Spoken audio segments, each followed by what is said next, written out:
We were inseparable. I thought nothing could ever come between us. Until my 17th birthday. I was having the time of my life. Just me, my cake, and no one to share it with. Because, duh, sharing isn't my thing. When Dad appeared with a stranger, I just knew he was about to dazzle me with a lavish new gift. Harper, you didn't invite any of your friends? Why? I'm having fun all by myself. I ain't sharing my cake with anyone. There's someone I'd like you to meet. Wait, is this the AI robot that looks so human everyone's freaking out over? Dang, this one's realistic. Ow! It speaks? That's next level tech. Harper, she's not a robot. She's your sister, Gloria. That was the moment my perfect little world crumbled.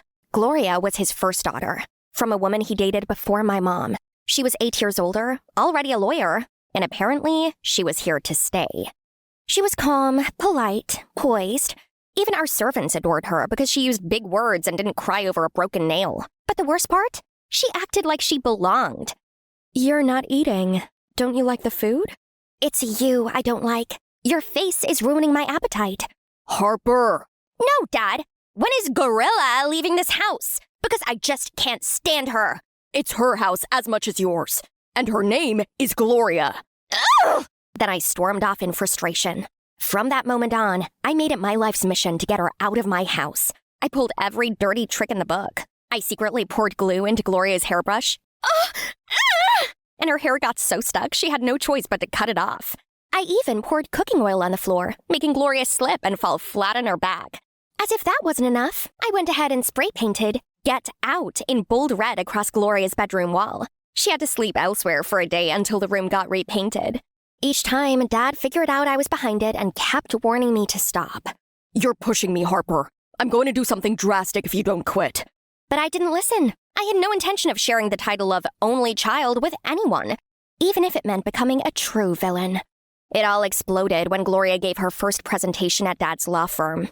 Watching her speak so confidently, while Dad grinned at her, I knew my dreams of being the future CEO of Dad's firm were smashed.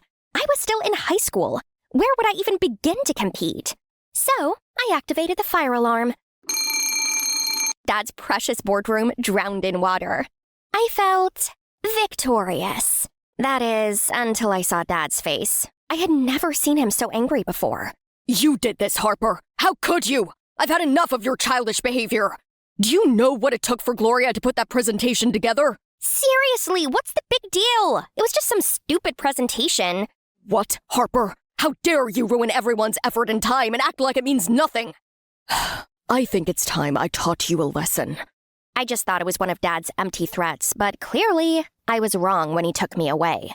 And with a level of sternness I'd never seen in him before, I realized I had no other choice. Thousands of miles to a village in Texas, a place with no internet or spa, just a jungle with pooping animals. Then he dumped me with a distant relative named Megan, a woman who looked like she hadn't smiled since the 1800s. This will be your home for a month. No phone, no TV, no luxuries. You're kidding, right? Someone will pick you up in a month. Maybe by then, you'll reflect on your behavior. It took a day for reality to hit me. This was my new life for real. I screamed and cried. Megan, with her heart of stone, didn't even flinch when I refused to eat. My early days there were brutal. Waking up before dawn to fetch water from wells thousands of feet deep, walking miles under the scorching sun, and don't even get me started on the bathrooms. Actually, holes in the ground. I was on the verge of praying to go onward when... That day, Megan had forced me to follow her to the market. We had barely started shopping when a man suddenly handed me a bag of potatoes. Hey, you forgot your package. What package? We just got here. That's right. She didn't buy anything. The man was still insisting we were the ones who paid for the items and forgot them, drawing attention from others, when a girl rushed in, panting. Wait, that's mine! I felt chills when I laid eyes on her. It felt like looking into a mirror and seeing myself. Whoa, you two look the same. Her name was Inna, and that day at the market, everyone kept saying we looked like twins, just a different hairdo. She had a skinnier frame, and apparently, I had a better fashion sense. In this godforsaken place, I saw a hint of hope. Maybe befriending the girl who looked like me would make my life less dull. So we started hanging out. Wanna read? I don't know how to. She suddenly turned away, cheeks burning, and that's when it hit me. Okay, that's personal. Why do you always dress like you're meeting the queen? Please! This? Back home, this would be my laundry outfit. Are you rich? An immeasurable fortune? Only child, sent here to learn a lesson. Sounds dreamy. I'm the 12th kid in my house. 12? Inna smiled at my shock and shared her story. Growing up in a big family, denied school, and often forgotten by her parents. Yet she stayed cheerful. She even shared her food with me, though she barely had enough for herself. That moment hit me hard. How could someone with so little give so freely? How could 12 kids share a mom? Meanwhile, I couldn't even share my dad with one person. I was ashamed, but inspired to do better. I will teach you how to read. It will be fun. At first, meeting Inna was like a breath of fresh air. I taught her letters, books, and in turn, Inna taught me how to enjoy life without luxury. We were like two peas in a pod. She'd ask me things like how to pronounce certain words or how to walk with my chin up like I did, how I held my spoon. She copied my laugh. I thought it was cute, like she admired me. Little did I know, a secret was hiding beneath it all. Soon, it was time to leave. I'd grown attached to Inna and everyone, but I was excited to show Dad the new me. A day before I was supposed to leave, I shared all my belongings with anyone who cared for them. It had to be the first time I shared my stuff with others, and it really felt good. I'll miss you, Harper. I'll miss you too. But don't worry, I'll find you. I'll bring you to the city and put you in my school with my dad's support. Inna was my first real friend, and I truly cherished our beautiful friendship. The next day, the person to take me home was supposed to come very early in the morning. I waited for hours, but no one came. Are you sure your dad didn't forget? He wouldn't. Whatever disappointment I was beginning to feel was replaced with fear when someone came running in with really bad news. Harper, have you seen Inna? She's missing. Everyone is looking for her. Just yesterday, we were talking like everything was normal. How could she vanish without a trace? I joined the search. We scoured every inch of that village. No one had seen her. She was just gone. Inna's disappearance rattled me. Even the village police couldn't find her. I just wanted to go home, but it had been a week now, and there was still no one sent to come pick me up. And I was beginning to run out of my luck here. One day, I got my hair caught in some thorny branches while helping on a farm. I chopped off my beloved hair just to break free. Then I ran out of sunscreen. No SPF meant I tanned so badly, I barely recognized myself. I looked nothing like the pampered city girl I used to be. 2 extra weeks, and still no sign of Dad. I'd had enough.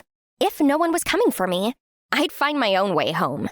With the help of some kind fishermen, I made my way back to the city. I even prayed for Inna that wherever she was okay and would get back home safely. But when I got home, everything collapsed. Inna was in my house, in my clothes, talking to my dad. And then it hit me. Inna had gone missing the same day I was supposed to come home because she had come here instead of me. Inna, what are you doing here? While Inna stared at me in shock, Dad looked at me like I was some kind of alien. Who are you? Dad, it's me, Harper. You're not Harper. Harper doesn't look like this. His words crushed me, but I wasn't backing down. I tried to explain everything, but he just looked more confused. Dad, just take her away. She scares me. I saw red. I wanted to wipe that smirk off her face.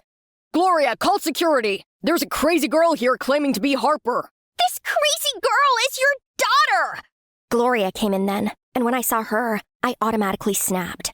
Oh, look! The gorilla's here! At that, Gloria and Dad stared at me wide-eyed. Only the real Harper would call me that. How can you be so sure who the real Harper is? I know how to settle this. Harper, can you remember the cake flavor you baked for me as a welcome when I came here? My memory's been kinda off lately. Maybe it was vanilla? Gloria suddenly flashed in a cryptic smirk. Then, without a word, locked eyes with me. Have you lost your mind? I never baked you a cake. Bingo. So obviously, the Harper that came back 2 weeks ago is the pretender. Turns out it was a trick question to expose Inna. My heart felt like it could burst with love for Gloria in that moment. Way to go, sis. Harper? Then who is... How? What's happening here? Inna happened. We all turned to face Inna, but she was already racing out of the room to the exit doors. Immediately, I ran after her. Way ahead of you, sister! With Gloria's help, we caught her just before she could escape. How could you, Inna? I made you my friend. I taught you. I gave you everything I had back there, only for you to backstab me this way. I'm so sorry. I didn't mean to hurt anyone. I just wanted to feel special. To be the only one. For once. If I knew you had a sister, I wouldn't have dared. And his words hit me hard. They made me wonder if I'd been living too selfishly all this time. Something about her seemed off from the moment she came back. There was this uncertainty, and she was overly polite to me. My dad couldn't believe his eyes at Inna's deceitful actions. Both he and Gloria were determined to turn her in to the police. But I begged Dad to let her go back home. Deep down, I understood Inna, her longing to live the life of a wealthy, only child. And I couldn't forget the happiness she brought me during the time we spent together in that countryside village. After all I've done, how can you still be so kind to me? It's my way of repaying the kindness you showed me during the hardest time of my life. And then we stood there, watching the car carrying Inna slowly disappear into the distance, tears still lingering in my eyes. Suddenly, I felt a hand gently touch my shoulder. I'm sorry, my dear. I failed to recognize my daughter and made you suffer through such a difficult life. A wave of emotion overwhelmed me, and I burst into tears. I threw my arms around my father, pulled Gloria close, and we all embraced each other. I'm sorry, guys. Weeks later, I did something the old me would never have done. I thought about Inna. How I had everything, yet always wanted more and was so unwilling to share, while she had nothing, yet shared so freely. So I convinced my dad to support her continuing her studies in that village, even though I could no longer keep the promise we'd once made to study together in the city. Deep down, I knew I couldn't go back to being friends with Inna again. You really have changed. That's amazing. And Gloria? Well, we started getting along as well. Thanks, Gloria. You didn't have to help me back there, but you did. What can I say? This house got pretty boring without your royal feistiness. No more pranks in this house or you'll lose all your hair. I still call her Gorilla sometimes, but only playfully. She's smart, funny, and always listens to me. Honestly, I've started to love this family life with such a wonderful big sister. Living in that village changed me. It humbled me. It taught me how much I took for granted. I used to think I had the worst life just because things didn't go my way. But losing everything, even just for a moment, made me realize how lucky I was. I learned that sometimes we don't see the value of what we have until we're forced to live without it. Bonjour, I'm Chloe and I live here in the French city of Toulouse. I'm working on my debut romance novel about a couple destined to be together despite all the hurdles they face. If you like the sound of it, then leave a comment. Boo! Lost in your dumb fictional world again? If you like the sound of it, then leave a comment. That's Cedric, my brother. But I doubt it, because we have nothing in common. And he's a massive pain in my... Anyway, I guess you could say I'm introverted, and I dream of becoming a best-selling romance novelist, making a living out of doing what I love. Only dreams don't always go to plan, and publishing houses don't seem to like my drafts. Meanwhile, Cedric is Satan in disguise, whose sole purpose is making my life miserable. He turned off my alarm and made me late for a meeting, changed all of my contacts' names to emojis, and one time I woke up to see my laptop covered all in plastic wrap. The problem was he got away with being a jerk simply because he was deemed good-looking. In his fangirl's eyes, he could do no wrong. Living with Cedric was such an endurance test, so I avoided him the best I could by going to a private school, instead of the same public school as him. Everything was fine until our parents lost everything in stocks, and we had no choice but to move into this teeny tiny house. One night I went downstairs to get some water and saw Mom and Dad up late with bills piled up around them. Seeing them like that made me desperately want to help. So the next day I told them that the public school had a creative writing club and that I wanted to transfer there. My tuition fees weren't a burden anymore, but going to the same school as Cedric was not ideal. So I insisted that he acted like he didn't know me at all. Still, the first few days were terrible as I kept getting lost and felt so out of place. I hardly looked up and only identified other students by their shoes. Thank goodness for the pink and white sneaker girl, Emma. She was the only person who actually noticed me, and when I told her about my writing dreams, she was really supportive. We became best friends and could chat about everything, even my annoying brother. Things were better at school, but not at home. My parents were still struggling to hide their money problems, and Cedric, was just being Cedric. Couldn't he see that now wasn't the time for his clown antics? I helped out as much as I could by cleaning, doing laundry, preparing meals, and even got a part-time job in a patisserie, while he literally did nothing. Why can't you stop fooling around? Chill out, sis. Even when you have a mare, all the stress will give you gray hair. Fine, act like a moron and stay in this moronic place forever. I'll get our old house back alone. After a busy shift, I just wanted to get home and go straight to bed. Only when walking along the curb, I spotted Cedric doing some dumb, noisy performance. Ugh, such a laughable, selfish bum. I had to seriously hold back, or else my fist would definitely land on his face. Oh, I still had the last chapter to finish. My body was ready to shut down, but I couldn't slack. Not if I wanted to complete it by Louis Beaumont's book launch. He's my favorite author. I'd planned for months to fly to Nice and hand him my manuscript. Suddenly, the lights went out. Guys, looks like the electricity company cut us off because of those unpaid bills. Gosh, we can't live like this. So I pulled out some money from the back of the manuscript. This was money for my Nice trip. But this is more urgent, so I gotta do what I have to do. Mom, Dad, here's some money, just to help out a bit. The next day, Cedric barged into my room with a smug grin on his face. Guess who's going to Paris? Try not to miss me too much, will ya? What? But where did you get your money from? Mom and Dad? Duh. Check it out. That's my money? I can't believe this. We don't even have electricity, but they gave him money to go mess around in Paris? I shoved him out of my room and slammed the door shut. I'd always tried my best to not disappoint them, yet they favored my deadbeat brother and spoiled him rotten. All this family stuff was eating me up, so on school day, I confided in Emma. Only when I tried talking to her, she seemed distracted and kept drifting with the music. Em, are you listening? Oh, sorry, but this beat is straight up fire. Look, he's the winner of this contest. Isn't he amazing and talented? I looked at her phone and saw, what? Cedric? So he came to Paris for this stupid contest? Don't talk about him, okay? That's my selfish, uncaring brother I've always talked about. Be his fan, and we can't be friends anymore. Things got even worse when Cedric went home and literally made it rain with his reward money. Chloe, look at all of this money your brother won. Thanks to his talent, we can go back to our old house. Ugh, why is everything so easy for Cedric? He did some nonsense rap and became a celebrity? Meanwhile, it's me who had to give up my trip, my dream. At least we got the old house back, but day after day, these annoying reporters are driving me crazy. How did you come up with meaningful lyrics? Meaningful? Everyone knows rap isn't actually music. It's just some noise full of swearing and insults. Yeah, ignore her. She's just cranky from skipping breakfast. There's no escaping Cedric's name, not even at school. Please, please, please introduce me to him.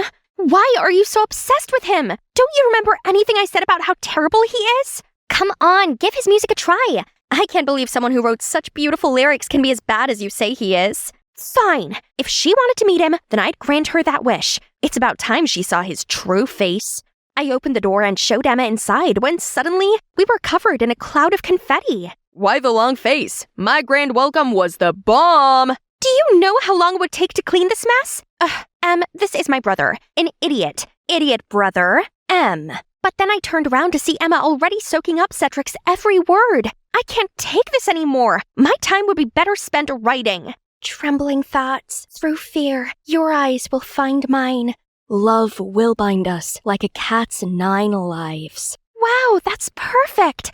Wait, that voice sounds unfamiliar. Oh my, this guy was heartthrob level handsome.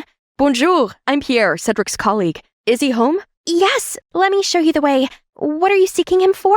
We're collaborating on my next album, so I'm here to practice. As a senior singer, I also helped Cedric build his show and industry connections. He's superb, isn't he? After that day, Pierre visited my house more often. Turns out he's a sweet and gentle guy who always brought us gifts, such as flowers and scented candles. And after dinner, he even helped me wash up. How can such an angel work with my devil brother? One day when I was out with Emma, suddenly she looped her arm around me and said, "You sure seem chirper these days." It's probably because Cedric's often away on music shows. You're telling me it has nothing to do with Pierre? Come on, Chloe, it's written all over your face. Fine. He's really sweet, and his smile is as bright as the sun. How can I approach someone like him? Why not start with a love letter? I took Emma's advice and wrote the most romantic letter ever, then brought it to his company. If anyone asks, I'll say I'm here to see my brother. Huh? Are they arguing? I went over to Pierre and asked him what had happened. Oh, it's nothing really. Cedric is just stressed out from his busy schedule. Yeah, right. As if there was anything stressful about this nonsense rap thing. Now is my moment, so I stuffed the letter in Pierre's hand, then ran away.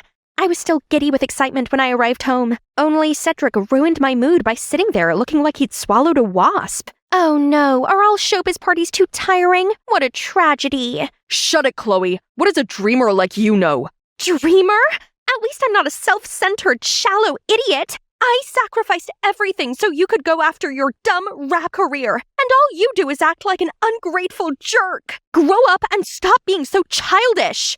I expected him to shout back at me, but instead he gave me this dead look, then trudged off to his room. He didn't come down for dinner or anything for the next 3 days. This house sure was quiet without him.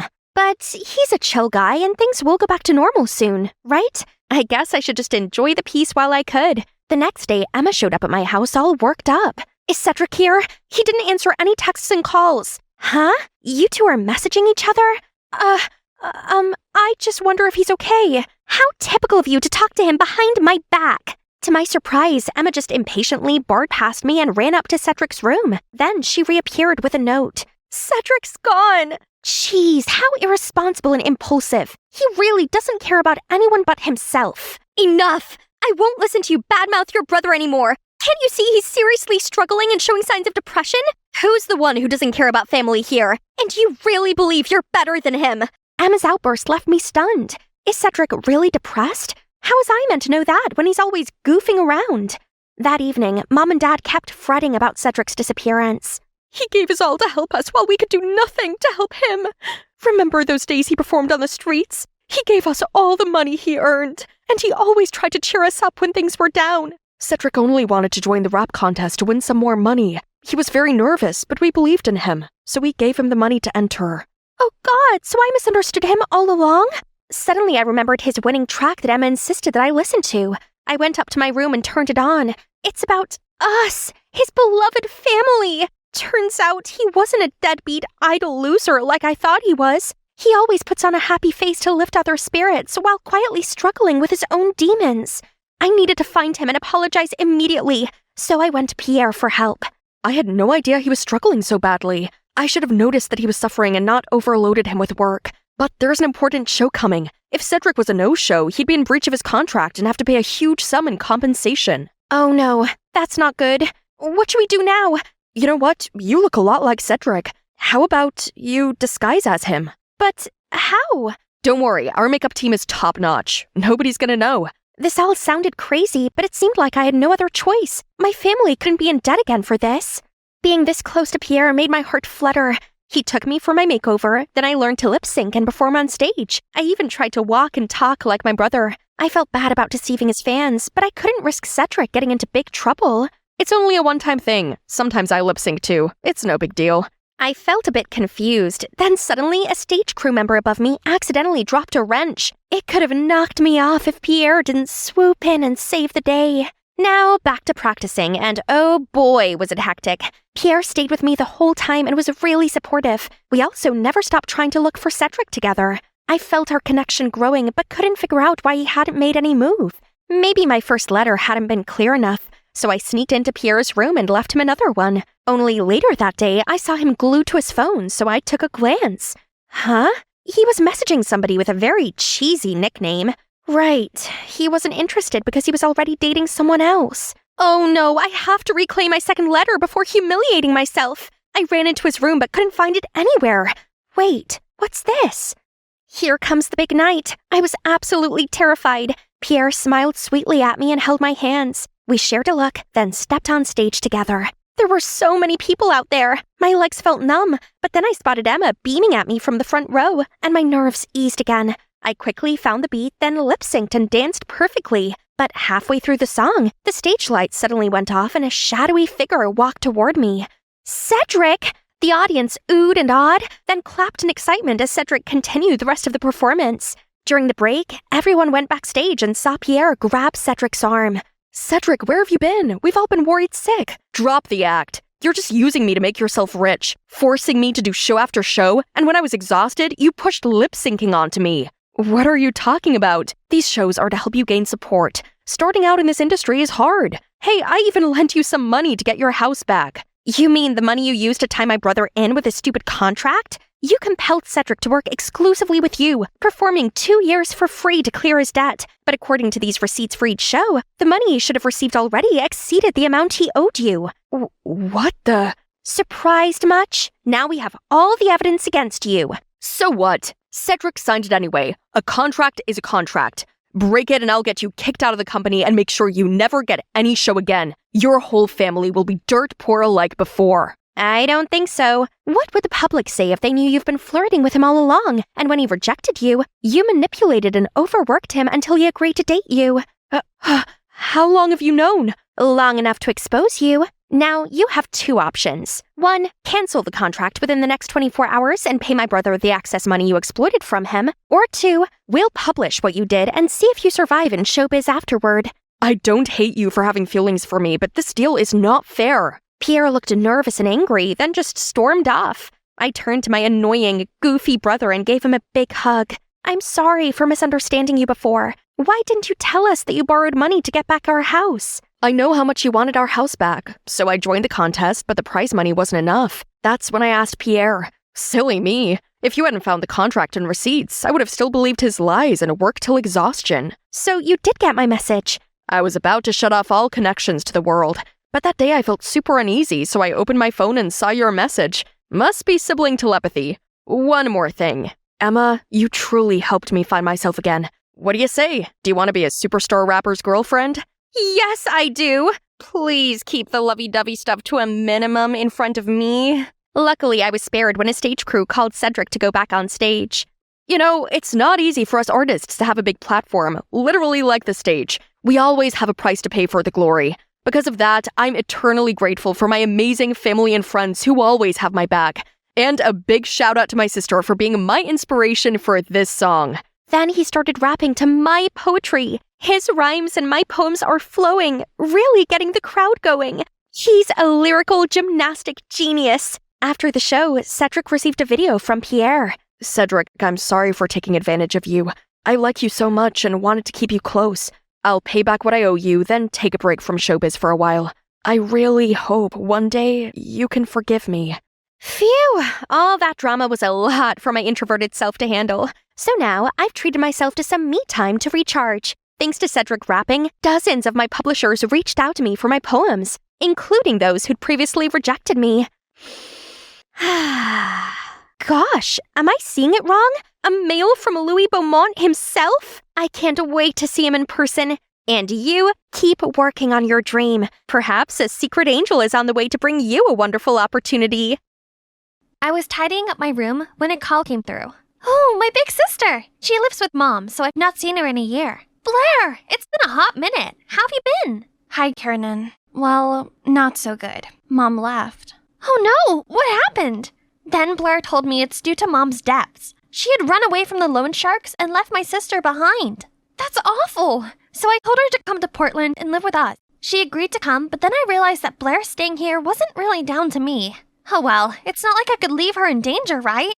So later over dinner, I told my family about Blair's current situation. Oh, how terrible! Yes, Blair must come and stay. Yay! Their kindness didn't surprise me as my stepmom and stepsis, Chrissy, have been lovely to me ever since I moved in. You know what's even cooler? Christy is a rising teen pop star, but she's so sweet. We've grown super close, and she even told me all about her secret boyfriend, Damien. They'd been together long before Chrissy became famous, and had since kept their relationship out of the public eye. This is so exciting! I haven't seen Blair since our parents split. This guest bedroom is going to be hers, and we're living under one roof again. Blair's basically my alter ego. She's pretty, outgoing, and popular, while I'm more of a homebody. Come to think of it, I see a lot of Blair and Chrissy. They're both so extroverted and confident. They'll get along just great.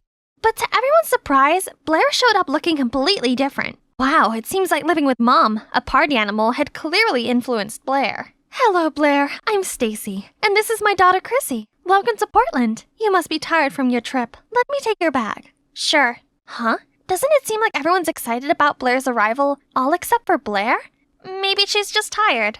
I showed Blair her room and helped her unpack. Oh my god, they're unbearable. How can you stand living with them? They think they're so much better than everyone else. What? Blair had only spoken to them for 5 seconds. Why she disliked them so much already? Give them a chance. They're really lovely. Blair's probably just stressed out from all the mom stuff. Hopefully, with time, she'll see how great stepmom and Chrissy are.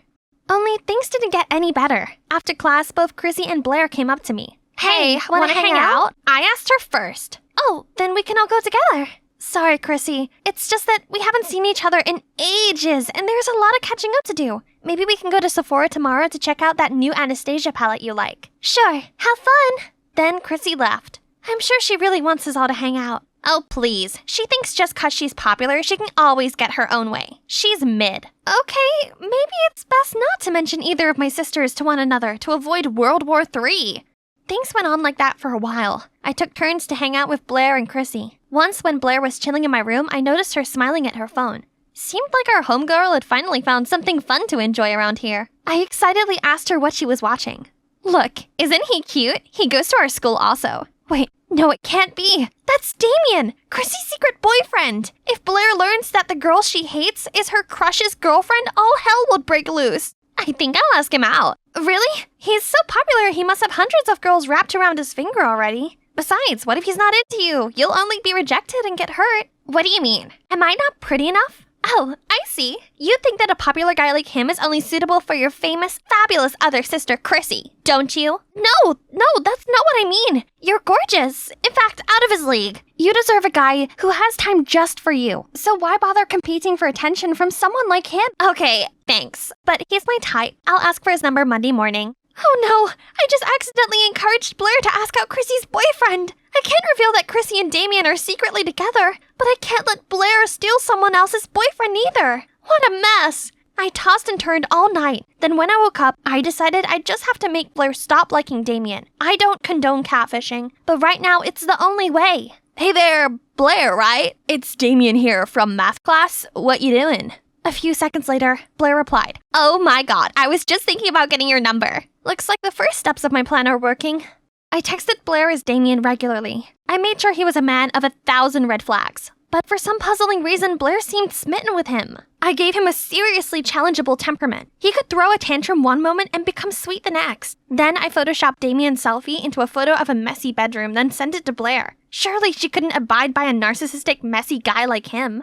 I'm so sorry, Damien, but I have to save my family. Huh? What? She sent back a picture of her room being messier than ever. She's always the clean freak around here. I had to see with my own eyes. Hey, may I borrow your hair curler? And what's with your room? So what if it's a bit untidy? Neat people are total psychos. Okay, it's time to get personal. Blair's biggest pet peeve was being commented on her look. So when she sent Damien a selfie, I didn't hold back. Babe, can't you dress more ladylike? And you really should cover up that awful tattoo. Voila! That's how you wake up the beast inside this fierce girl.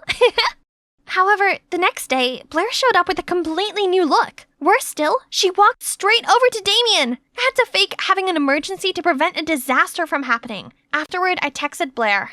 I'm not ready to let everyone know about us yet. Please understand, babe. You know I like you. There, that should stop her from trying to approach him again. Even so, during lunch, Blair wouldn't stop blabbering about Damien and showing me his texts. Isn't he quite rude? You don't normally let guys tell you what to do. He's not. He's just opinionated. I'm into that. No, he's horrible. I don't understand why you like him. He's sweet. You just don't know him like I do. Our love is complicated, but that's what makes it special.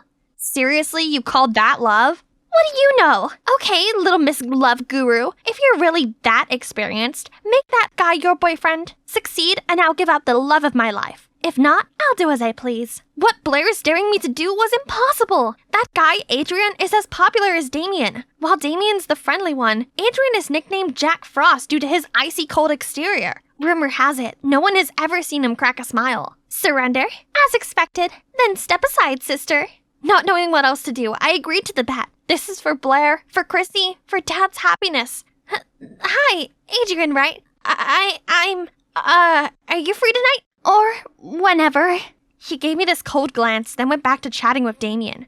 Please, I'm just trying to win a bet with my sister. One smile from you is enough to save the fate of an entire family and stop 2 girls becoming homeless. Can you just... Adrian gave me this odd look. Then he burst out laughing and took my hand. Sure thing. Can't wait for our date tonight.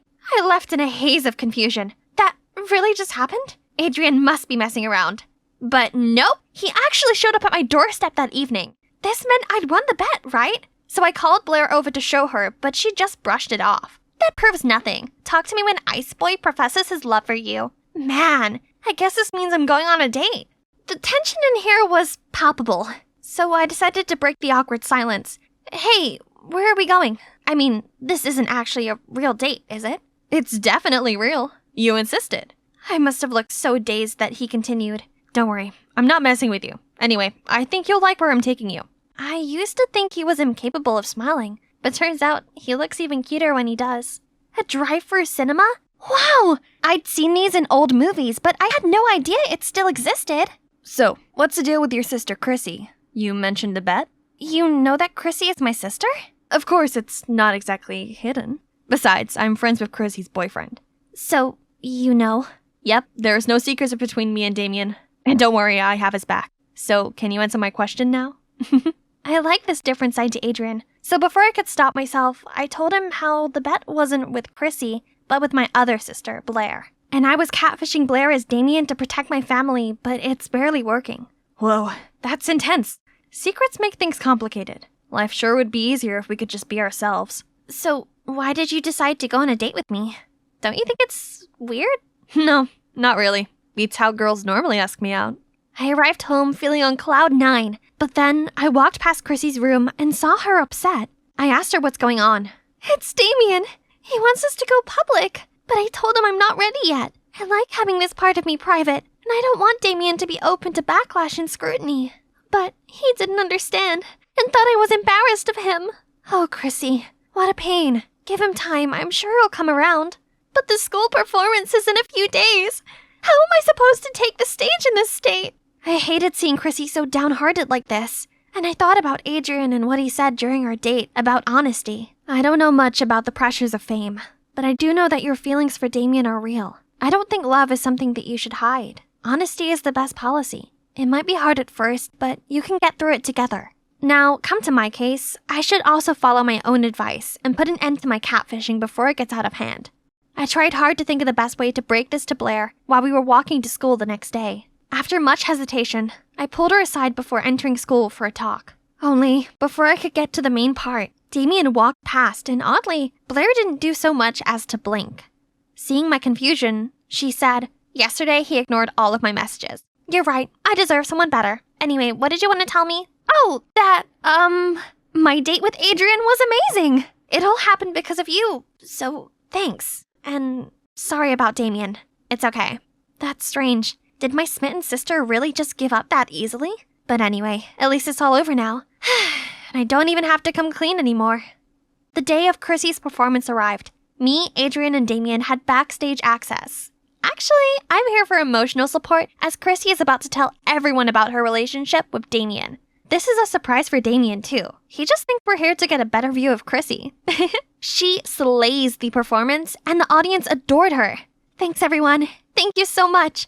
Actually, today is an extra special day because I have something. But suddenly Blair stormed onto the stage and snatched Chrissy's mic. How about making it even more special with this breaking news? Everyone, she's had a secret boyfriend all this time. She made the poor guy hide in the shadows so she can keep her squeaky clean image. She's lied to you all for years. Is someone like that worthy of your support? Blair ran off as soon as she finished. Boos start coming from the crowd. Many people began commenting on the situation in true TMZ fashion. What is this, 2009 VMA? No way! My Chrissy is taken? Meanwhile, Chrissy had a panic attack and froze there on the stage. I didn't know what to do. Neither did Damien. Luckily, Adrian kept calm and grabbed the walkie-talkie, connected to Chrissy's in-ear. "Chrissy, listen to me. In times like these, there's only one way out, and that's confronting the truth and taking back the narrative." I looked at Adrian and realized something about my own problem. More on that later. For now, let's see how Chrissy handles this. Well, there goes my big reveal.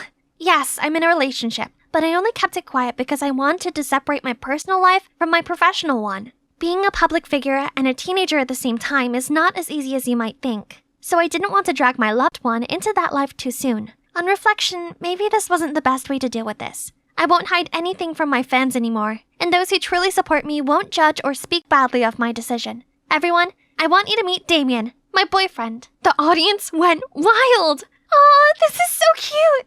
But I still had one more problem to deal with. Blair. I look everywhere and finally found her hiding under the bleachers. Blair, it's just me. Please come out. I started to talk about what just happened, but Blair didn't want to hear it. I know everything. You tricked me because you think I'm an idiot. La la la la la la. I let her finish her outburst and calm down. Then I apologized and told her the truth. I only did it because I didn't want you going after a boy who's already taken. I know I went about it in a completely wrong way, but I just wanted to keep our family together. I love you, and I don't want to be in the middle of your jealousy towards Chrissy anymore. If you just gave her a chance, you could have just been honest with me. This is all because you prefer Chrissy over me, don't you? No, of course not. I just wanted to protect you, and for there to not be any more conflict between you and Chrissy. I'm so sorry. Please forgive me. Actually, I'm not jealous of Chrissy because she's famous and gorgeous. It's actually because you guys are really close. We used to be that close when our parents divorced, and now it's like I've been replaced. Blair's honesty touched me in the feels. I gave her a big hug, but then realized that we weren't alone. Actually, I'm jealous of you, Blair. You're all Kiernan ever talks about, and I feel that, even though we're close, I can't compete with her real sister. Oh, so the tension between them wasn't just over a boy. It was actually over me. To me, you're both my real sisters, and I love you dearly. Come on, sisterly cuddle. Oh, by the way, how did you know that I was pretending to be Damien? I overheard your conversation with Chrissy. It didn't take much digging around to figure out it was you texting me, not the real Damien. While we're at it, I find it worrying you were still into him after all those red flags. In future, please let me vet your dates first. You're too easily blinded by good looks. Oh dear. That's why us girls have to stick together, especially when it comes to boys. Mom, come here and see what Agnes has done to my dress. Oh no, what now? Look at this, Mom. It's crumpled. This is all your fault. I told you that this requires hand washing. That means by hand. Oh, don't cry, honey. I'll buy you a new one. You can give that one to Agnes. It's yours now. New dress. Happy, huh? Can we go right now, Mom? Then let's have pizza after that. I'm so tired of Agnes's pretentious fine dining dishes. Of course, honey. Yeah, I know. That sure looked like a scene from Cinderella, right? Only stuff like that was a daily occurrence in this house. If I was adopted, then it'd be easier to understand why Mom favored my sister over me. But nope, I am also her actual daughter. Growing up with Jenna as my big sister was a nightmare. She's always been the golden child, while I was treated like a thorn in their side. If something broke, then I got the blame. When Jenna stole my things, then Mom just said I should be flattered. Then there were the birthday parties. Over the years, Jenna had it all. Fairy-themed ones, magicians, a petting zoo, and cupcake towers. As for me, all I ever got was a card with a wrinkled $20 note in it. It was the same thing with studying. If she broke her string of D's with a C, Mom rewarded her with jewelry and makeup. Me? Just one C out of usual straight A's, and Mom'd say, "Oh, why did I even get my hopes up?" Sometimes I do wonder if all this shabbiness is because Jenna's always been pretty and popular. She's basically a mini-me version of Mom, while I guess I'm more reserved, and I don't really look like Mom. Anyways, despite living in a house full of darkness and unfairness, I still have my own passion, which is culinary. To be honest, I'm addicted to those TV cooking shows and always try to find ways to follow them. My dream is to become a head chef in a 5-star restaurant. At school, Jenna always blanks me.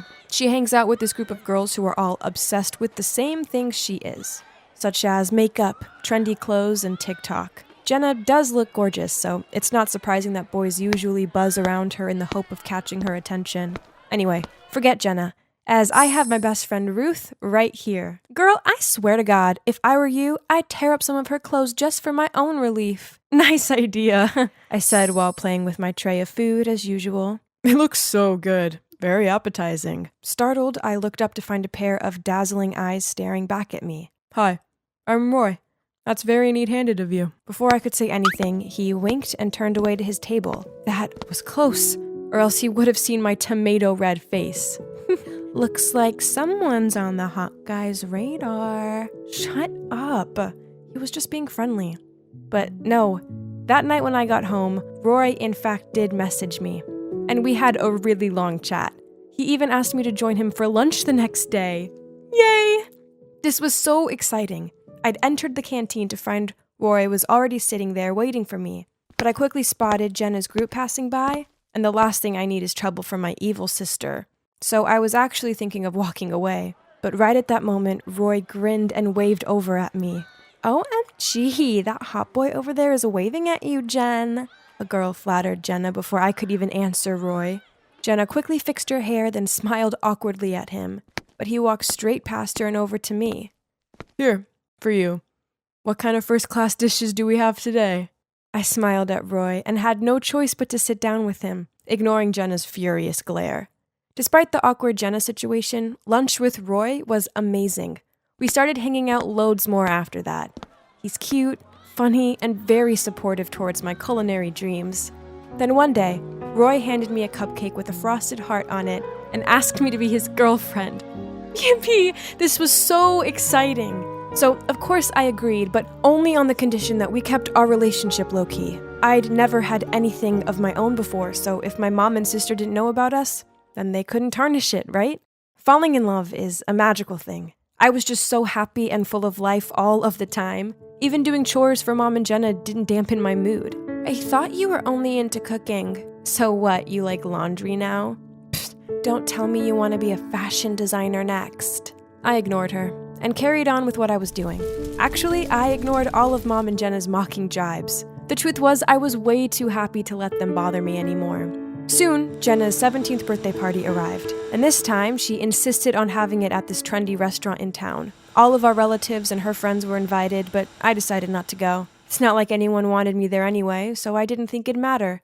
But to my surprise, on the day of the party, Jenna knocked on my bedroom door and begged me to come. Please, Agnes, I want you there on my special day. It won't be the same without you. Then she passed me a bag and left. I opened it, and inside was the most beautiful dress. Okay, so Jenna being nice was strange, but I must admit it felt good to feel wanted for once. So it looks like I was going to the ball. Wow, the party was insane. I'm talking banners, balloons, a whole booth devoted to presents, a menu only serving Jenna's favorite foods. I was sipping my drink, feeling awkward, when Jenna addressed the room. Hey, everyone. Thank you so much for coming to my 17th birthday party. Now, there's a very special guest here that I'd like to introduce to you all. It's my new boyfriend, Roy. I watched with horror as Roy appeared out of the crowd and let Jenna link arms with him. Huh? What? Why was my boyfriend with my sister? I glared straight at him, but he couldn't meet my gaze. This was terrible. I felt like I couldn't breathe. Panicked, I rushed outside to get some air. Everything of yours will soon be mine, no matter how well you hide it. I turned to see that Jenna was standing there, a huge smirk on her face. How could she be this shameless? I shoved past her and went to find Mom. She was shouting at the waiter to bring out more drinks. I went up to her and spluttered out what Jenna had done and how upset I was. Jeez, stop making such a fuss about it. Jenna's your sister, so just be happy for her. Besides, Roy is far more suited to her than you. Ugh, that's it.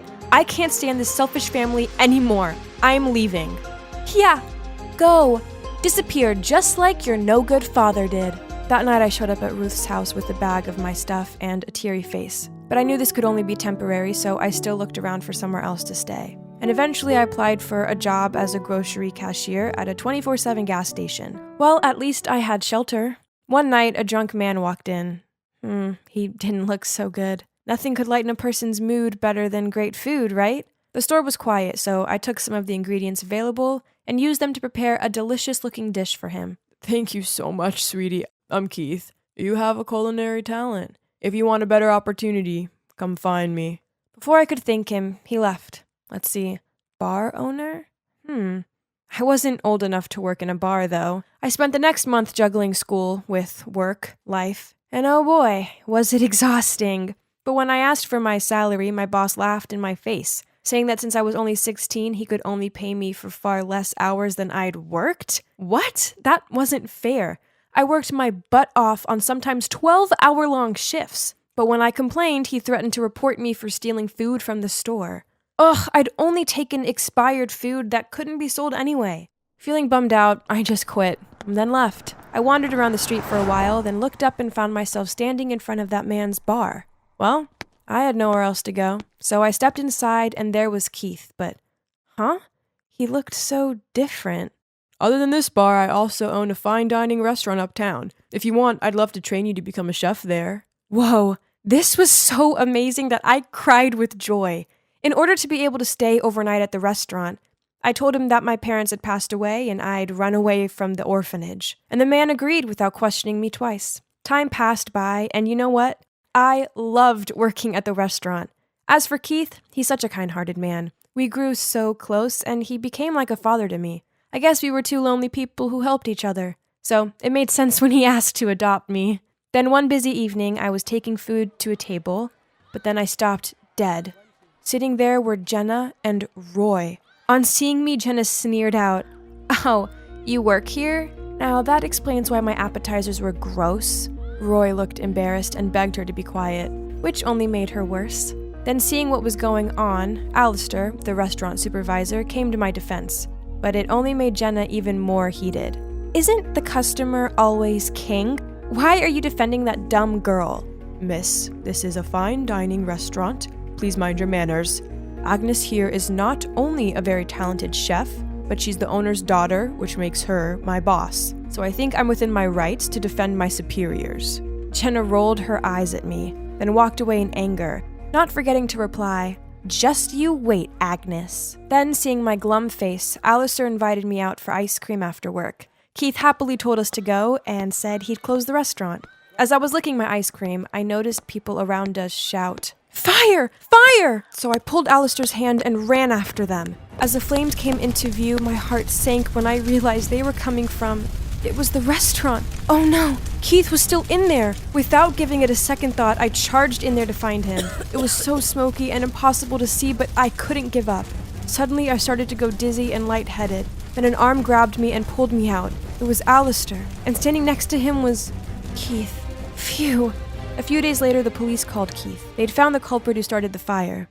As soon as I walked into the police station, I couldn't believe my eyes. It was Jenna. But most surprisingly, when Keith saw my mom, they both turned pale and gave astonished looks. Did they know each other? So yeah, turns out Keith's mine and Jenna's actual father. When Dad was young, he hadn't built his career but just spent all day in the kitchen. So he was always despised and scolded by my mom. In the end, he couldn't take her belittling of him anymore, so he left.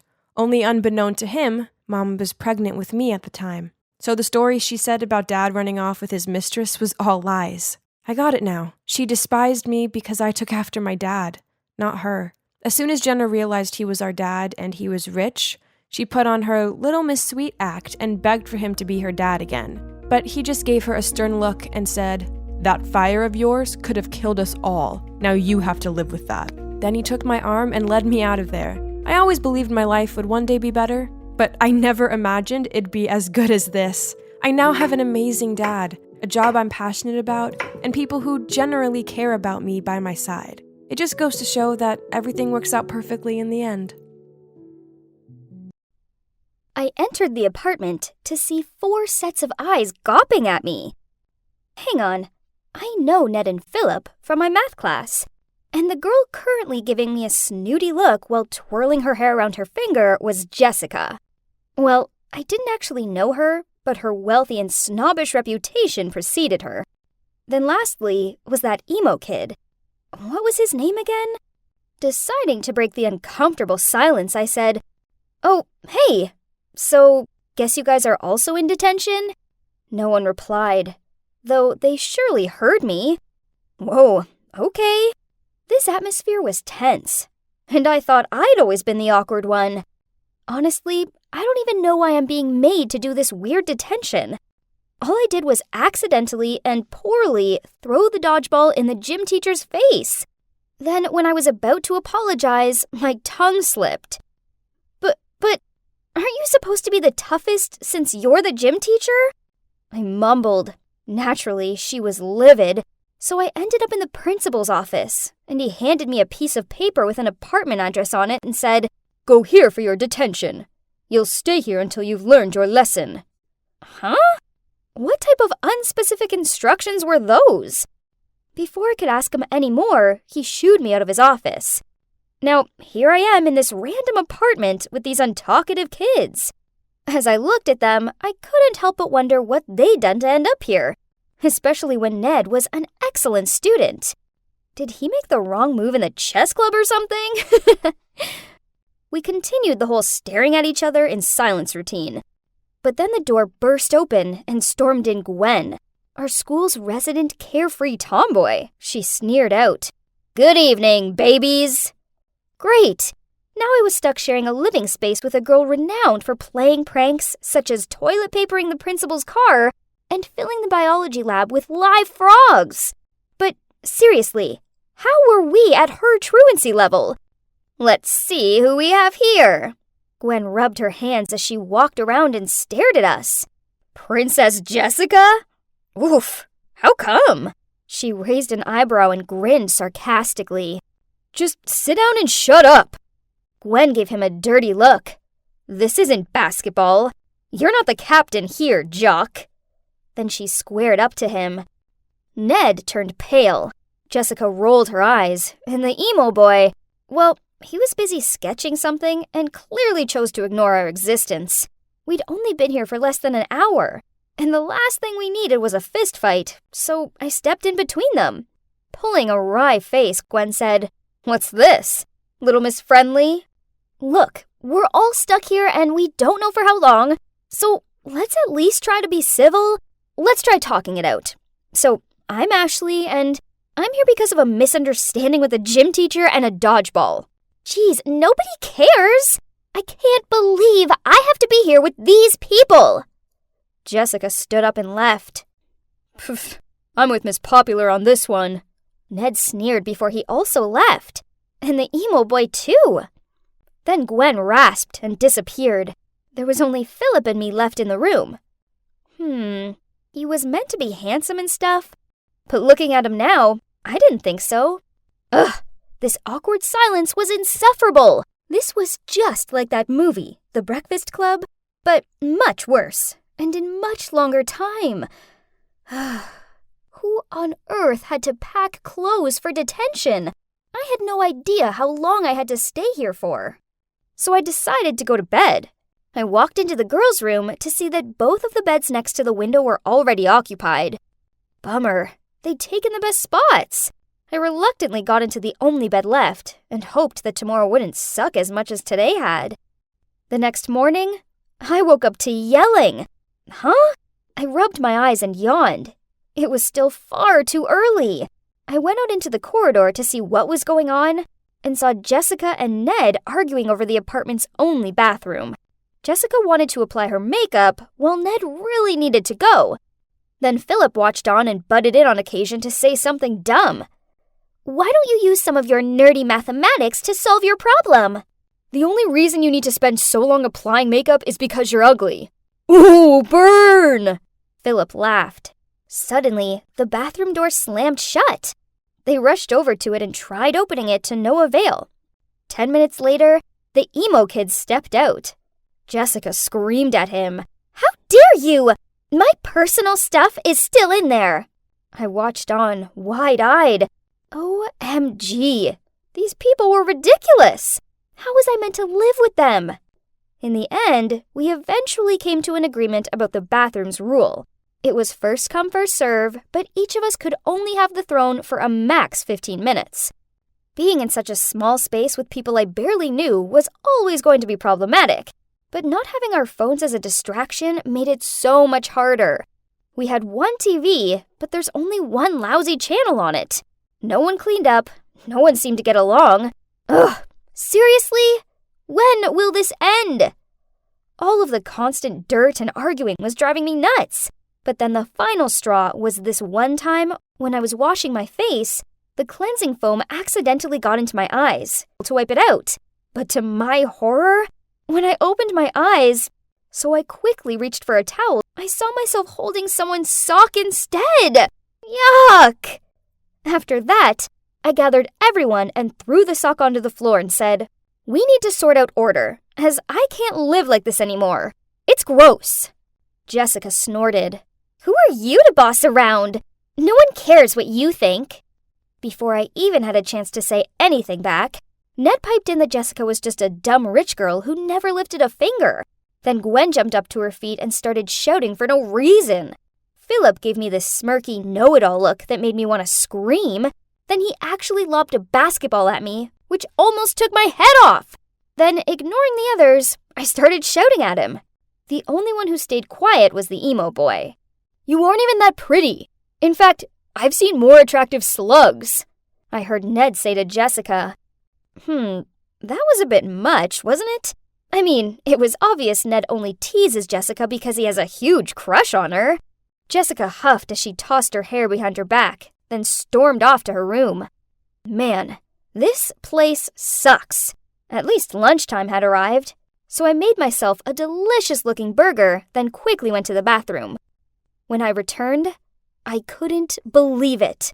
Philip was taking a bite out of my burger. I screamed at him, but then he shrugged, then said he'd make me a new one.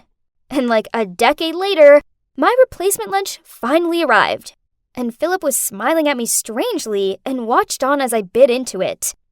Ew! I lifted up the top of the bun to see a raw piece of beetroot. Ugh. I was so fed up with everyone that I went to bed super early that night.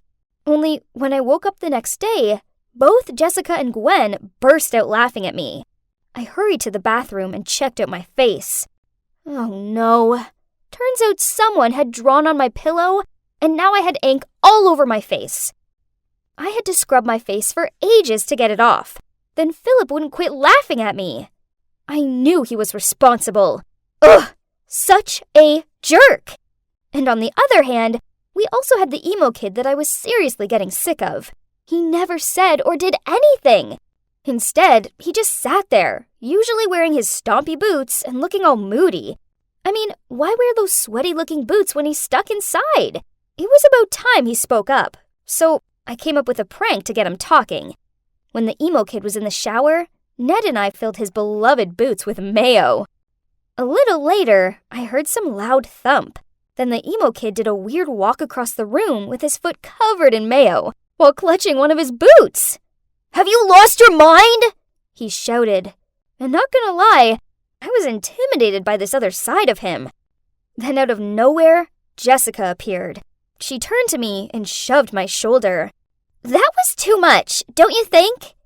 "Oh, no, you didn't. I wasn't gonna let someone like her speak to me like that and get away with it." So I struck a defensive pose and glared at her. We ended up in a stare-off when suddenly I felt arms pulling me back. It was Philip.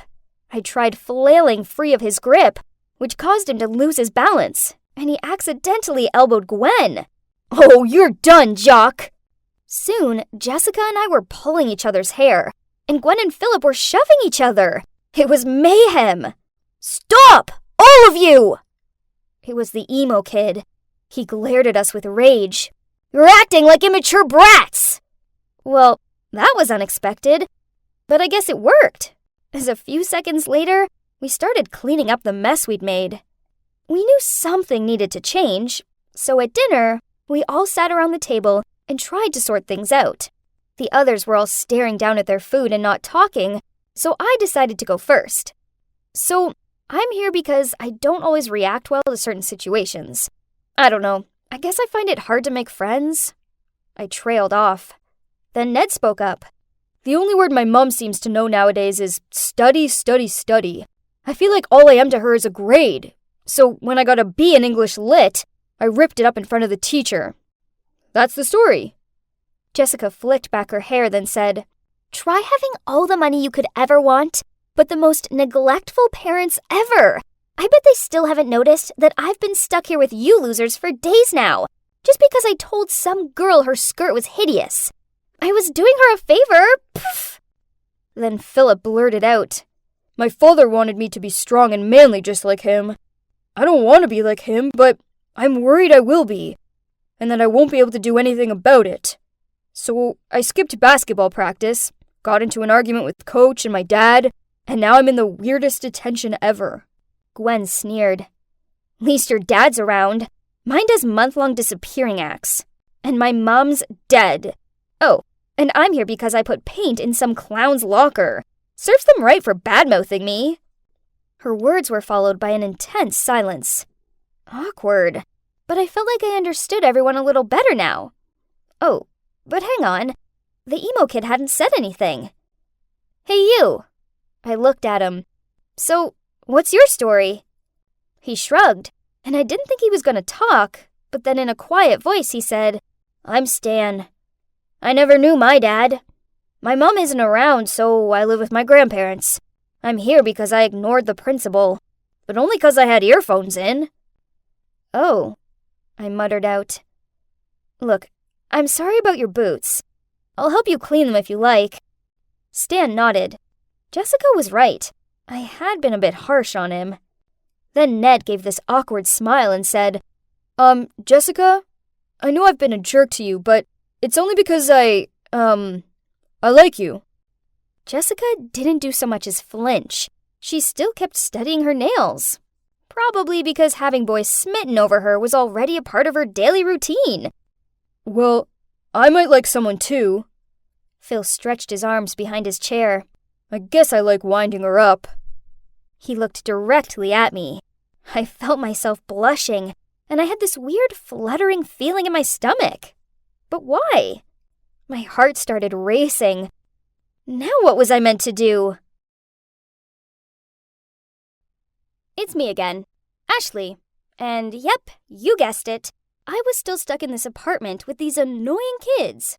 That was definitely the weirdest detention ever. None of us had any idea how long we'd be stuck here. Oh well, at least we weren't starving, as every 3 days a giant bag full of groceries would appear inside the doorway, since we couldn't get out of there. Things had become a little less awkward since the day we'd sat down and opened up to each other. Although Ned had switched from being a jerk towards Jessica to following her around the place like a lovesick puppy. Take this morning, for instance. He held a slice of toast out to her, which he'd cut into the shape of a heart. She rolled her eyes as she pushed the plate away. Poof! Get real, nerd! I don't like you.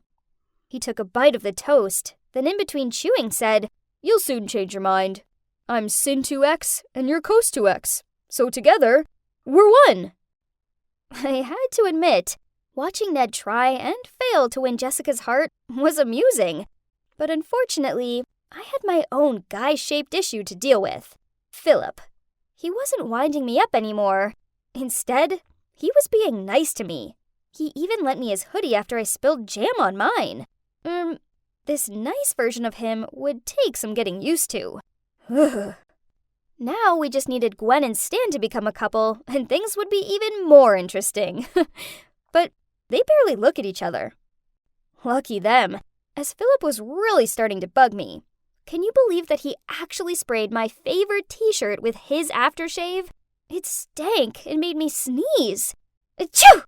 So I stormed into the living room where he was telling some lame joke to Ned, chucked my t-shirt at him, then yelled, Stop being weird! It's too much!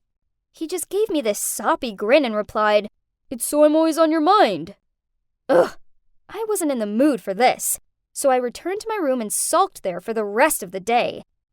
Ugh, this apartment was too crazy. I just wanted to go home. My stomach started to rumble, so I reluctantly left the room to grab a snack. What? Jessica was spoon-feeding Philip cereal.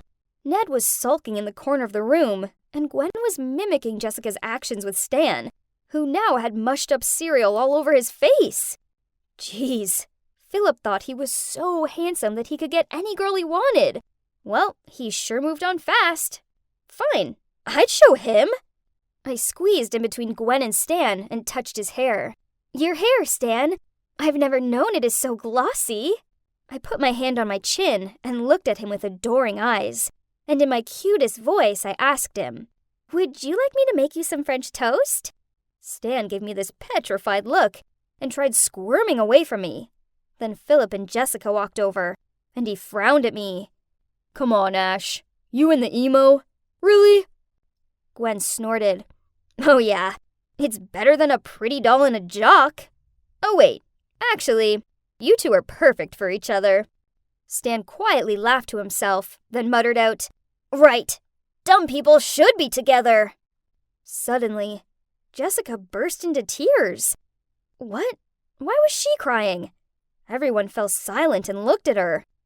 Come on, Jess, he was only kidding. I awkwardly patted her back. Then she blurted out, I've always had a thing for Stan, okay? Huh? Well, none of us were expecting that. Poor Stan looked like he was gonna faint with shock. Jessica must have been burying these feelings deep down for so long. She was the most popular girl with a reputation to live up to, after all. Through sobs, Jessica looked at Stan and continued, I knew us being here together was my chance to see if you like me. So, I agreed to Philip's deal to see if you're jealous. Tears streamed down her face. But you just think I'm some dumb, pretty doll. She mumbled out an apology to Ned for being insensitive to him, then turned to Stan, sobbed, I'm not a porcelain doll. I have feelings. And left. Oh, wow.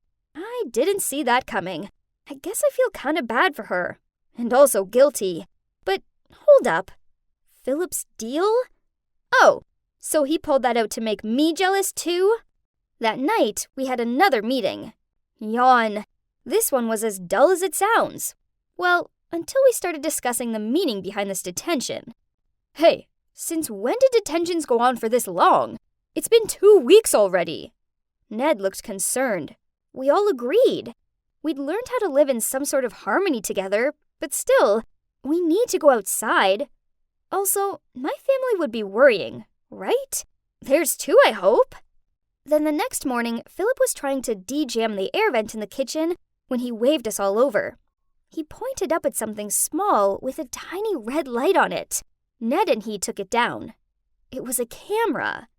It could be a security camera, Jessica said. My house also has a few inside, in case of intruders or something. Gwen sneered. Duh, your house is a freaking mansion. Here, there's no need for a security cam. We decided to spread out and look for more cameras. In total, we found 5, all hidden around the place, including in a plant pot and fixed to a picture frame. It was freaky to think there could be more scattered around the place. Ugh. We gathered in the living room to discuss what to do about this, when suddenly the front door opened and in walked the principal and some other man I'd never seen before. Huh? Who is he? Did this mean we could finally go home? The other man started talking. Hi, everyone. I'm Kevin, and you are the participants in my exciting reality show. Your principal here put you all forward for this, as I wanted kids with 6 varying personalities. Gwen stood up and shouted, What? Is this for real?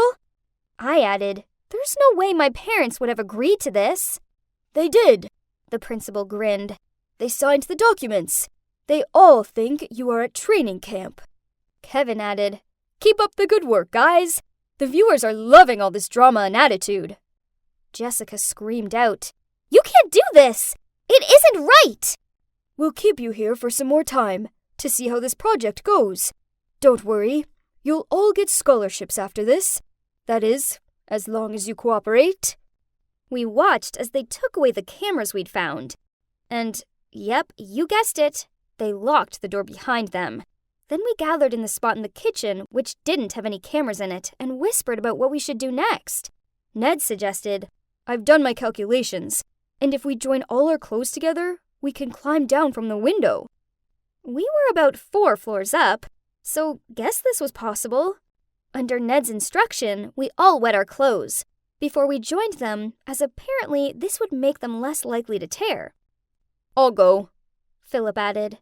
I mean, I'm way stronger than the rest of you, and I'm the fastest, so I'll reach the cop station in record time, report those jerks, then send help. So the plan was set, and we all clung onto the end of the clothes rope as Phil climbed down it. It was kinda impressive watching him abseil down the building, and he was like a real-life Spider-Man. When he reached the bottom, we hid the clothes rope in the wardrobe and slid a piece of paper under the apartment door, so Philip could find our room again. Now it was a waiting game. We all tried to carry on as normal, as we were aware of the hidden cameras.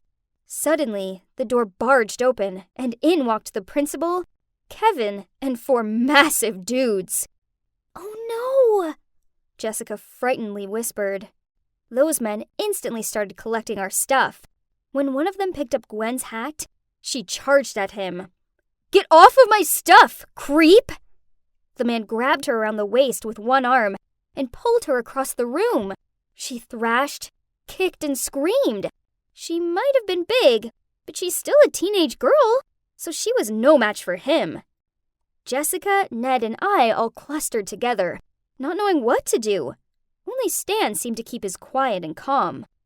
With a grin on his face, Kevin shouted, "Well, that wasn't very clever now, was it? So we're moving you somewhere new before you're discovered." Right at that moment, Philip ran into her room, followed by some cops. "There they are! It's them! They locked us up in here!" The principal straightened his tie, then in a polite tone said, "Oh, please, this is a misunderstanding. I'm the principal of Xavier Springs High School, and these are the particularly delinquent students who are all in detention. We're administering a special education program for them. And here's their teacher." He pointed over to Kevin. "Liar!" I shouted. "They just made up excuses to punish us and trap us in here. There's hidden cameras and we're on some reality TV show." "Ignore her. She has, mental issues. She'll do anything to get out of detention." Then he pointed at Gwen. "Look, officer, how could we not have special treatment for an aggressive girl like that? Don't you think?" We all shouted and tried to explain, but our words jumbled together. The only one who remained silent was, no surprise, Stan.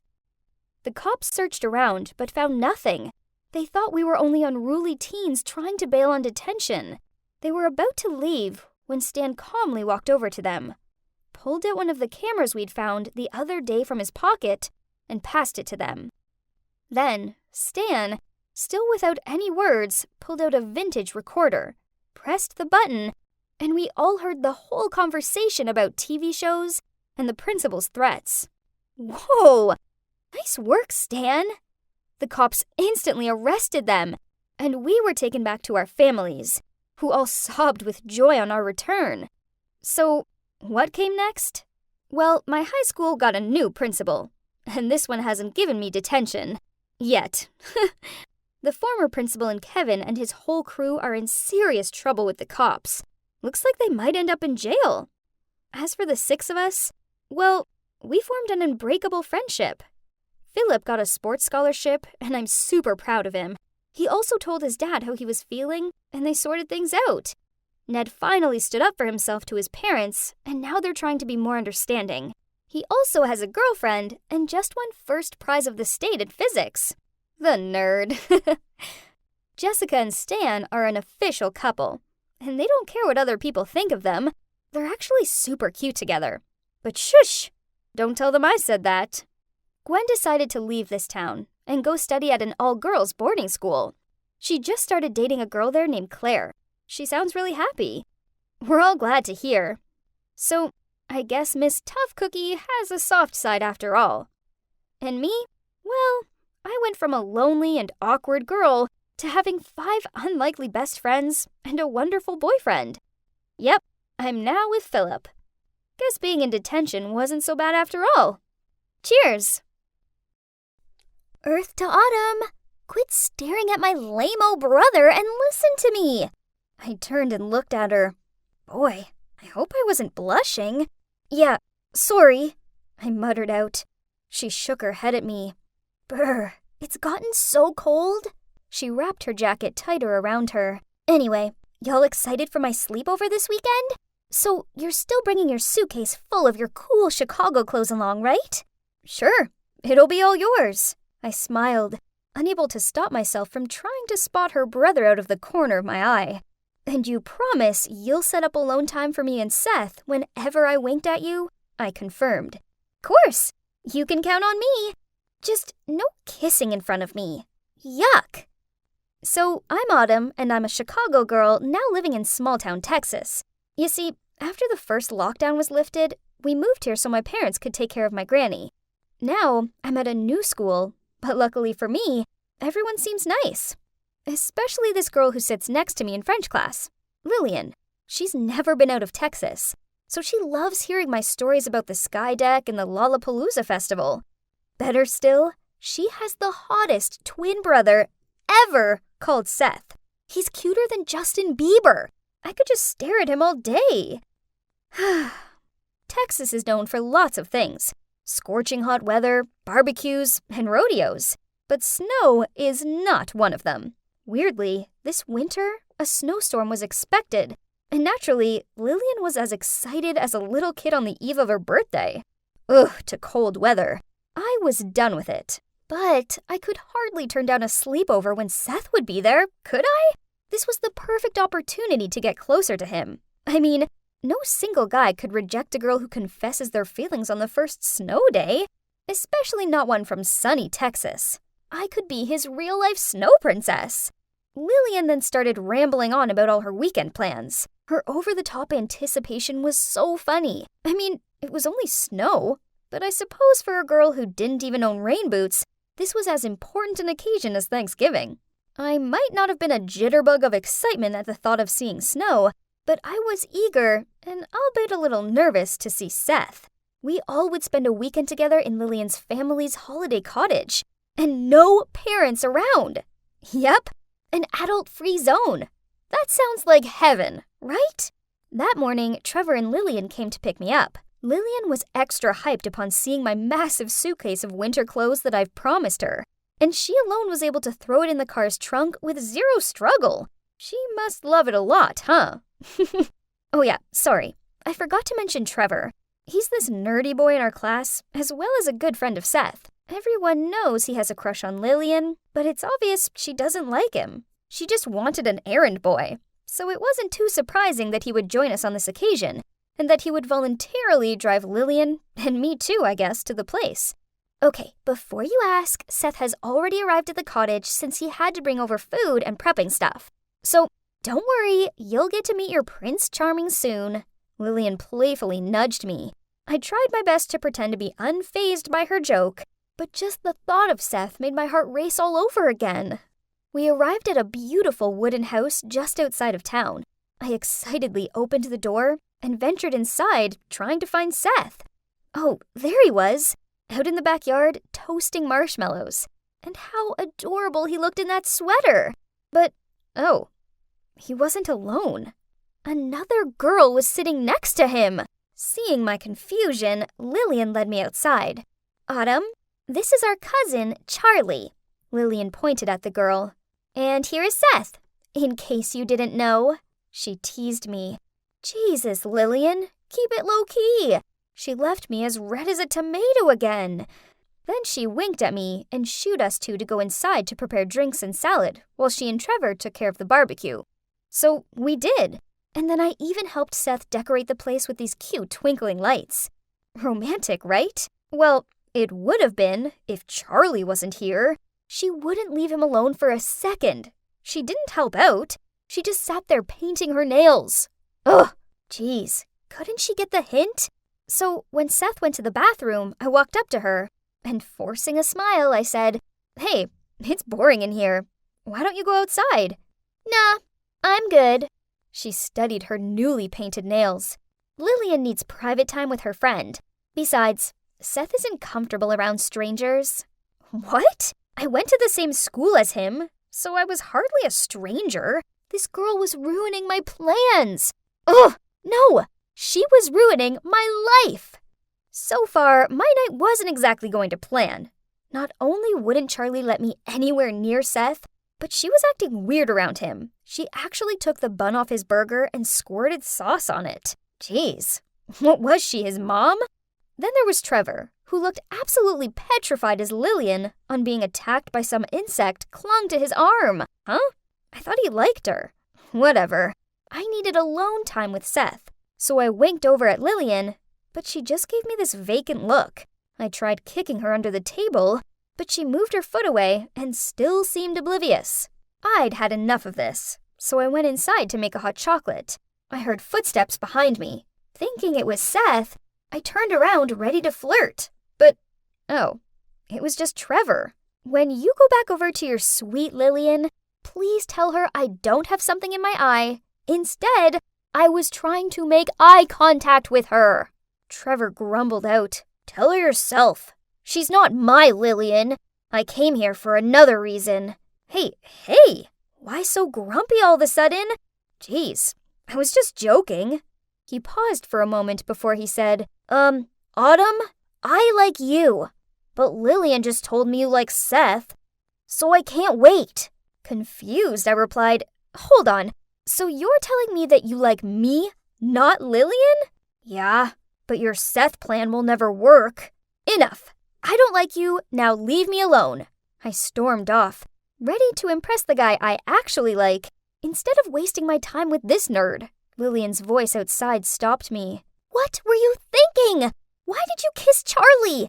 She's supposed to be our cousin." "But she's not. And chill. Autumn isn't around anyway." Seth shrugged. "She could walk out at any moment. We made a deal, so don't mess it up, else I want my money back." "What the?" I felt the anger build up inside of me. I'm pretty sure smoke was coming out of my ears. I was about to walk out there to confront them when a hand pulled me back. "I tried to tell you, but you didn't listen. Lillian is playing you just for your Chicago closed suitcase. She loves it. And Seth is dating Charlie. They're both parts of Lillian's plan. She's paid them." Wow, this hurt. There I was thinking I had a great new friend and a potential new boyfriend, but it was all a trick. And for what? A suitcase with a few nice coats in it? I was deliberating what to do next when my phone beeped. It was a weather update. Turns out, the snowstorm was predicted to come sooner and be far worse than originally expected. Then all of our phones started buzzing. It was our parents. They told us to stay inside no matter what, and to make sure we closed all of the doors and windows. The storm soon arrived with vengeance. At first, the others seemed fascinated with staring out of the window at the snowflakes. Not me. Nope. I was just annoyed I couldn't escape these fake people and go home. We gathered around and set up a den in the living room. It was all okay until the phone signal started to go on and off. Then the internet went off completely. Lillian actually let out a scream and banged her phone screen when she realized her latest Instagram photo hadn't finished posting yet. Poor Trevor had to comfort her. It was time to make this night interesting. So smiling, I said, "I know what will take your mind off it. Let's play truth or dare." Then I cuddled up to Seth and in a soft tone spoke. "Seth, the storm is really freaking me out." He gave an awkward look but replied, "It's cool. I'll look after you." Then he placed his arm around me. I looked over at Charlie. She didn't look bothered. Huh? That was odd. So when it was my turn to ask Charlie a truth, I said, "I heard Lillian got that scar on her knee during a family trip. Could you tell us that story?" Lillian flustered out, "OMG, Autumn, your questions are so lame. You're wasting your turn." Charlie looked stunned at first, but then she quickly pulled herself together, laughed, then said, "Yeah, Lillian's a goofball and trips over all the time. That time, we kids were having a soccer race, but Miss Competitive over here overdid it and ended up falling flat on the ground." Okay. So she didn't crack, but nor did she actually answer the question. Let's see how long you can keep up that fake facade for. As the night continued, the others seemed to be having a good time. Not me, though. I was still bitter about the whole situation. I was made to look like a fool by not only my friend, but also my crush, and his silly little GF. The annoying thing is if Lillian had just asked me, I would have let her keep whatever she wanted anyway, because I thought we were friends. Lillian started yawning, then announced she was going to bed. No way am I sharing a bedroom with that traitor. And my love rival. No thanks. So I refused to move. "But where will you sleep?" "Don't be ridiculous, Autumn." "Yeah, come on in. You'll freeze to death down there." "I'm fine. Just go. I'm a Chicago girl, remember? Do you call this a storm? Please. I've been through colder summer days." I smirked. But they kept going on and on. Nice try. As if you guys really care. Gotta give credit for their acting, though. Then at least let's get you some warmer clothes. I agree. But her suitcase is still in Trevor's car. I have an idea. She winked at me, then yelled up the hallway, "Seth, could you please help Autumn get her winter clothes from Trev's car?" Are you mental? It's freezing out there, and pitch black. You girls are so annoying. Eventually, Lillian and Charlie gave up trying to persuade me and threw me a blanket. Finally, some alone time away from those fakes. I curled up on the couch and took a deep breath to fall asleep. Only half an hour later, I was still tossing and turning. I had a lot on my mind, and the wind outside was howling. At that point, I pretty much had my head between my knees, trying to preserve my body heat. Jeez, it has for sure gotten colder. Then suddenly, I heard 3 consecutive knocks on the door. A chill ran down my spine. I must have misheard it, right? I held my breath to listen, and there came another 3 knocks. Oh my gosh, who could it be at this time? And in these conditions? All roads were blocked by snow. No one in their right mind would go outside in this weather. But that banging on the door still persisted and was only getting louder and louder. Could it be Yeti? I hugged my blanket and willed it to stop. But of course it didn't. I couldn't sleep in this frantic noise either, so Yeti or no Yeti, I needed to go check it out. So I crept over to the door. A rush of panic swam through me, as with a shaking hand I slightly opened it. Huh? Trevor? Yep, it wasn't any snowy monster. It was Trevor, about to faint from the cold, but his hands were still holding tightly onto something. Trembling, he said, "Here you go. Put on some more clothes. You'll catch a cold." Then he passed me my suitcase.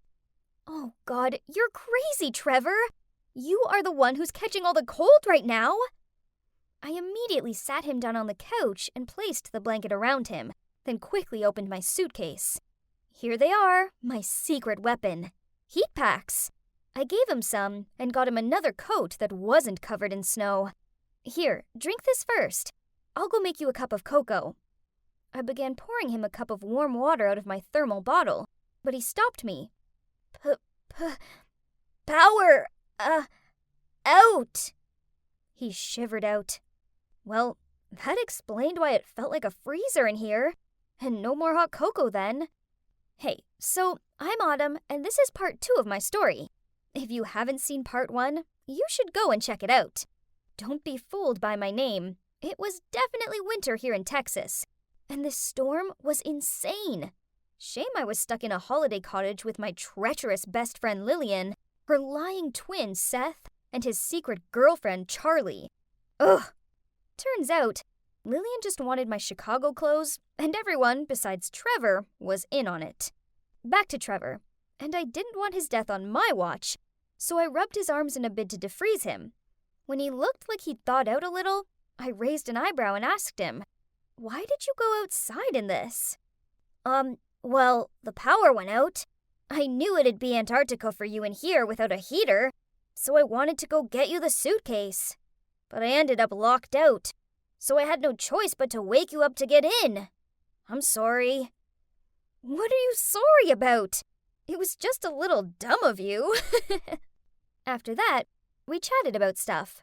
To be honest, I was super touched by what he did. While everyone was still deep asleep, here he was, thinking about me and risking his life to help me. Okay, so maybe I was a little harsh to him earlier when he confessed that he liked me. But hey, that could still just be him trolling me. I mean, I have a valid reason not to trust anyone under this roof anymore. I guess I must have fallen asleep as, the next morning, I woke up to Lillian frantically shaking me. "Hey! Wake up! We're in big trouble!" Oh, so they'd finally noticed the power was out. I passed everyone jackets and heat packs from my suitcase. Look, guys, layering up in these conditions is vital. Then I looked at Seth and Trevor. Even if that does mean wearing my pink pom-pom hat and squeezing into my rainbow-padded coat. We couldn't help but burst out laughing. At least there's something fun to brighten up the situation. Then we started prepping to face this apocalypse. And I was the captain. Because, hey, I'm the one who had the most experience with snow around here. Time was of the essence, so I quickly went to check the faucet. Luckily, the water was still running, though the flow was a little weak. Quick, Get anything that can contain water. We should store as much as we can before the pipes freeze up. Ugh, look at Seth and Charlie, being all playful and flirty, forming a bucket brigade, with Lillian too. What a thorn in the eyes. So I threw them some towels I'd found and ordered them to go windproof all the doors and windows instead, as Trevor could handle this water storage thing alone. Meanwhile, I checked on our food situation. Fortunately, we've brought enough for 2 days, but it's all frozen now, and we had to ration the food in moderation, as who knows how long this lockdown could be. Hey, should we try using that fireplace? It's freezing, even with these jackets on. Yeah, Seth, why don't you figure it out? Then we started cleaning up all the stuff in front of the fireplace, so Seth could give it a try. But oh boy, what did I expect? The most he managed to make was black smoke. Forget it. This is probably just a decorative fireplace. Y'all so dumb. Then Trevor appeared out of the basement with an armful of wood. No, for sure it's usable. Look, I even found wood and coal stored here. Let me try. He knelt down in front of the fireplace and started clearing the blockage to the chimney. After some time, it worked. Whoa, we had fire! We all whooped and jumped about like lunatics. Then Lillian wrapped her arms around Trevor's neck and kissed him on the cheek. Blushing, he immediately wiped it off with his hand, which then left some coal stains on his face. It was so funny. Trevor was our true hero again. While Seth... Well, thank God I didn't have a crush on that loser anymore. Poor Charlie. Have fun being stuck with that useless dude. Thanks to Trevor, we now had a fire to keep warm and to cook our food on. So we'd be fine, right? Oh no! My phone's dead! Just when I think I caught a tiny bit of signal. Gimme! Don't you know we can charge your phone with fruits? Seth grabbed Lillian's phone and charger and took them into the kitchen. Now that's strange. He has never looked so enthusiastic doing anything helpful during the past 2 days. He was probably trying to save his face after losing to Trevor so many times. Ha! I watched on with amusement as Seth stabbed the charger into a banana. What did I ever see in this guy again? Trevor burst out laughing, and Charlie sighed, then went off to prepare soup for dinner. Lillian folded her arms and pouted. So? Hurry up! Seth grunted, then fiercely stabbed the charger into the poor banana several more times. Jeez, it was so dumb and too funny to stop him. Spirit, it won't work. Ugh, you ruined my charger and wasted our food. I wish I could just throw you out into the storm. Seth shoved the mashed banana into his mouth. Who told you it's wasted? This is my dinner. Then he sulked off into the corner and covered himself with a blanket. Hilarious! Hey, don't worry. I have a power bank in my room. I'll go get it. Oh, sweet! You're indeed my knight in shining armor. Always come and save me in time. She winked, then hugged his arms. He quickly looked at me, then shook her off of him. What was that for?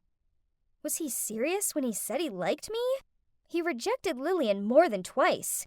And to be honest, I did have this tingling feeling whenever there were only 2 of us in the room. I don't know anymore. Later that night, we decided to all gather in front of the fireplace to sleep, as it's the only warm place in the house. So me and the other girls went to the bedrooms to get the mattresses and blankets. Well, anything useful, really. OMG, my brother's such a loser. Lillian laughed as she picked up her pillow. Charlie smirked. Tell me about it. He actually stabbed a banana to death.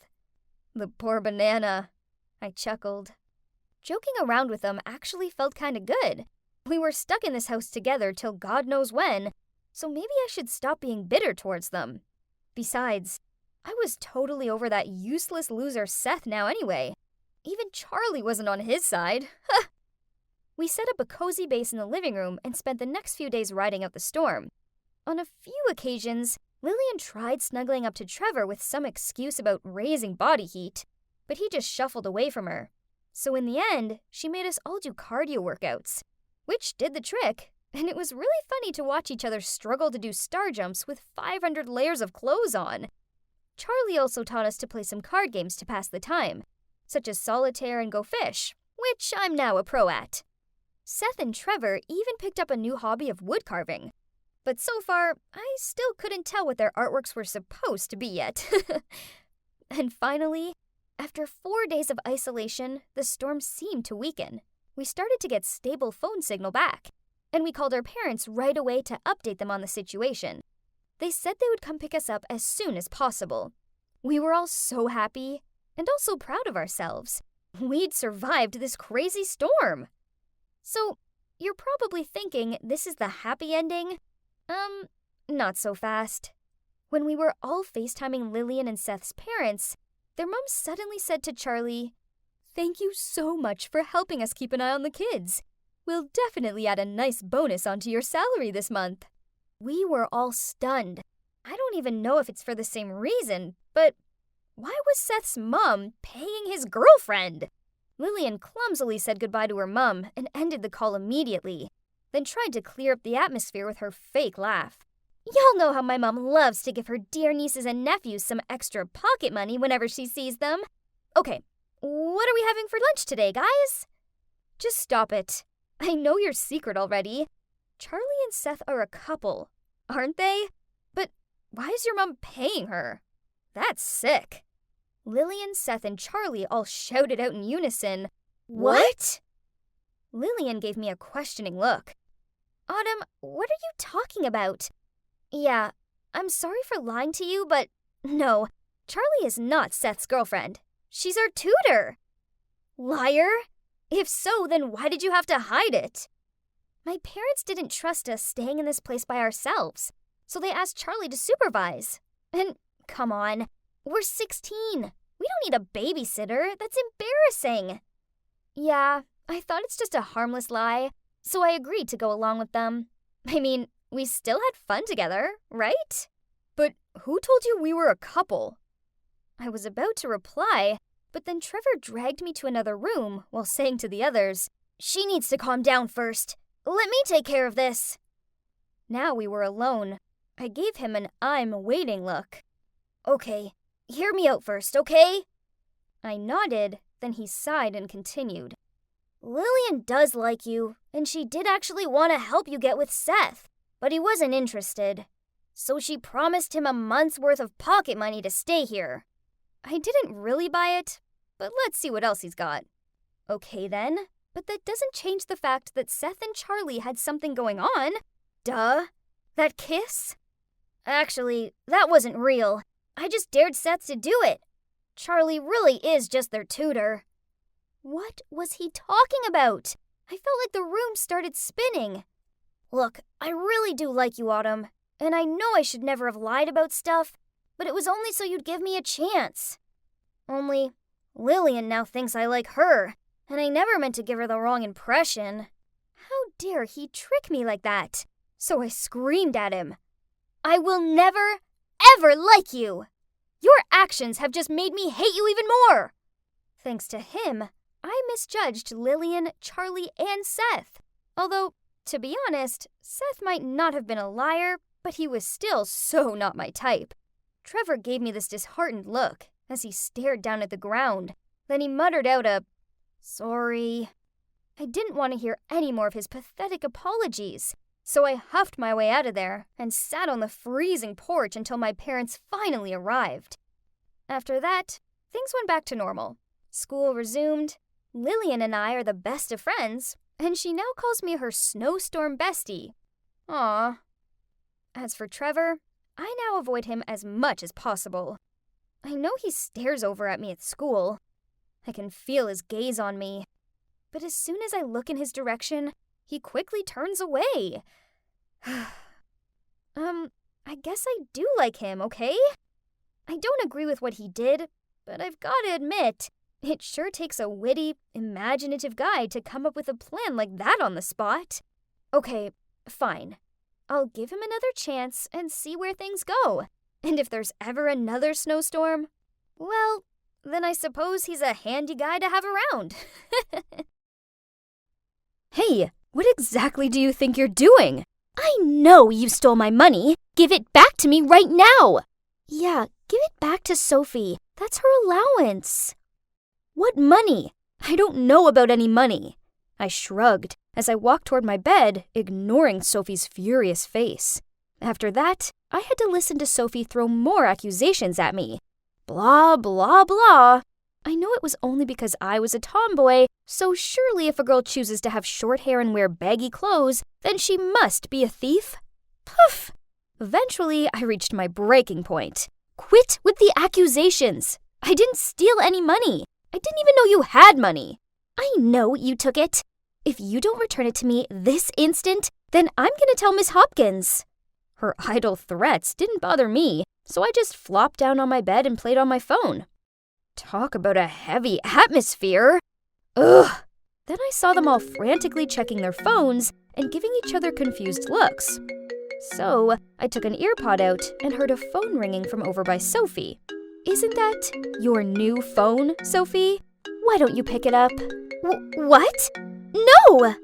Sophie stuttered, while Bella and Carly stared at her, all confused. I walked over to Sophie's bed, lifted the pillow, and yep, there was a brand new iPhone 13 Pro Max.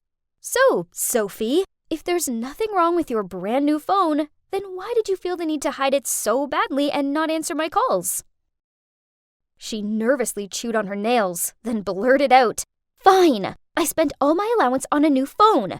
I knew my parents would be livid that I spent it so quickly, so I thought it'd be easier to blame you, since you're new and look kinda intimidating. Nice. I stared at her. You could have, found someone dumber to mess with, as I already see right through you and your dirty schemes. But whatever. Girls, I'm sorry. She gave Bella and Carly pleading looks. Please forgive me. They both shook their heads and told her that she'd have to ask Miss Hopkins, the dormitory supervisor, for a room change, else they'd tell everyone what she did. So Sophie angrily packed, then moved out. When the room was Sophie-free, Carly and Bella apologized to me, then helped me tidy up my stuff. I smiled at them. No worries, it's cool. After that, they wouldn't quit complimenting my clothes and style, and how smart I was. This was flattering and all, but I kept my chill exterior. That weekend, the school took us out on some woodland activity day. Our teachers organized a treasure hunt and divided us into groups. I ended up with Carly, Bella, and these two other girls. The teacher handed Bella the map, and she held it up the wrong way. I think this map's broken. I chuckled, took it off her, then using the first clue we'd been given, I quickly found out that we needed to walk 100 steps east and find a tree by the lake. Turns out, all of the other clues were as easy peasy as the first one. And soon we'd finish the game. In first place. Everyone was gawping and clapping at me. Poof, it's just a piece of cake. We were on our way back to the dorm room when Carly sidled up to me and said, Hey Sam, you did great today. Oh, it's nothing. Puzzle games are my cup of tea. Hey, I have an idea. Let's form a detective team, as our school still has a few cases unsolved. That's a good idea. With the Sherlock Holmes minds of ours combined, nothing is impossible. Then the three of us looked at one another and laughed. I gave a nod in agreement. I mean, a detective agency sounded kind of fun. And that's how the CSI detective team was born. It stands for Caroline, Samantha, Isabel. Of course. At first, everyone laughed at us because they thought this group was nonsense. But then, the math exam was stolen, and through our expert investigation skills, we linked it to none other than Aubrey, the top student in the class. Hey, we even caught the creep who broke into the school to spy on the girls. And it was only a matter of time till everyone began to recognize our talents. One day, the three of us were standing at the locker when a series of message alarms rang out. It turns out that our school's confession page has a new post claiming that Liam, the most popular boy at school, was seducing, then defrauding numerous girls. They also posted some of the love notes Liam had slid into the girls' locker to manipulate them into giving him money. The message showed, I can't wait to take you on a special date, but my debit card won't work. If you lend me yours, I'll make our date unbelievable. I promise. X. OMG. This is unbelievable. At that moment, I felt a tap on my shoulder, and I turned around to see a sullen-looking Liam standing there. Please, you've gotta help me. These are all false accusations. Please help me find out who did this. And of course, all of us nodded immediately. No one would refuse to help a boy as cute as Liam. Oh, I mean, we're the school's famous detective team, so how can we ignore this? Right? Yeah, right. I rolled my eyes. I didn't blame Carly for liking Liam. I mean, everyone likes him. I guess even I did. Bella then interrupted my daydreaming. Come on, guys. Let's focus on our job. I think the person who did this must have some kind of grudge against Liam. Everyone agreed and started investigating, which led me to sneak into Liam's dorm and rifle through the bin. Bingo! I found a scrunched up piece of paper with the messages Liam had supposedly sent to his victims, scrawled in green ink. Then, who should just so happen to have green smudge on their hand but James, one of Liam's roommates. It turns out, James did this just because he was jealous of Liam's popularity. How petty. Well, this success certainly made the detective group more credible.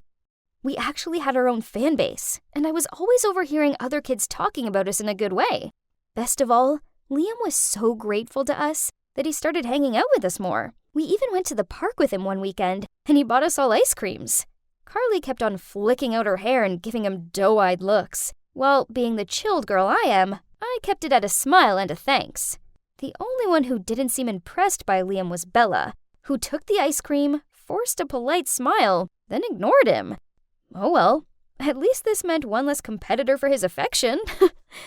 One day, we were having lunch when we overheard the girls at the next table talking about how a girl saw a ghost in the old chemistry lab, and it scared her so badly, she refused to leave her bedroom for days. According to the others, the legend of this ghost had been around for a long time. Now, this sounded like a job for the CSI, but Bella immediately folded her arms and shook her head. No, I'm not going. There are no ghosts in this world. I firmly said, yep, so we have to go and clear this up. But no matter how much Carly and I tried to persuade her, she point-blank refused to go. Don't you know about the curse? If anyone goes looking for this ghost, they will be cursed and have bad luck for the rest of their lives. Didn't you just say there are no ghosts in this world? So why does that dumb curse bother you? Actually, I'm afraid of ghosts. I looked at Bella and tried not to laugh. Okay, so you stay in the room. Then me and Carly went to discuss plans for the evening. We were hiding in the corner of the chemistry lab. Jeez, it was boring in here, and I was kinda hungry. I should have brought snacks. Suddenly, a cold wind blew past us. It made me all goose-pimply. Carly shook my arm and whispered, Sam, let's go back to the dorm. Shh! I heard something. Footsteps. Then I felt a touch on my shoulder. I looked at Carly. Then we both screamed and bolted for the door. Thud! We hit something and fell to the floor. I scrambled to get up and saw Carly with her eyes closed and praying. Please, ghost, please forgive us. What are you doing here this late? I looked up. It turned out to be a frowning Miss Hopkins. Yep, we both ended up getting a week's worth of detention for sneaking around at this hour. Ugh. After Miss Hopkins gave us another lecture and escorted us back to our dorm, Bella looked at us from her bed and said, I told you that you'd both end up cursed, didn't I? I snorted. I mean, a curse was nonsense, right?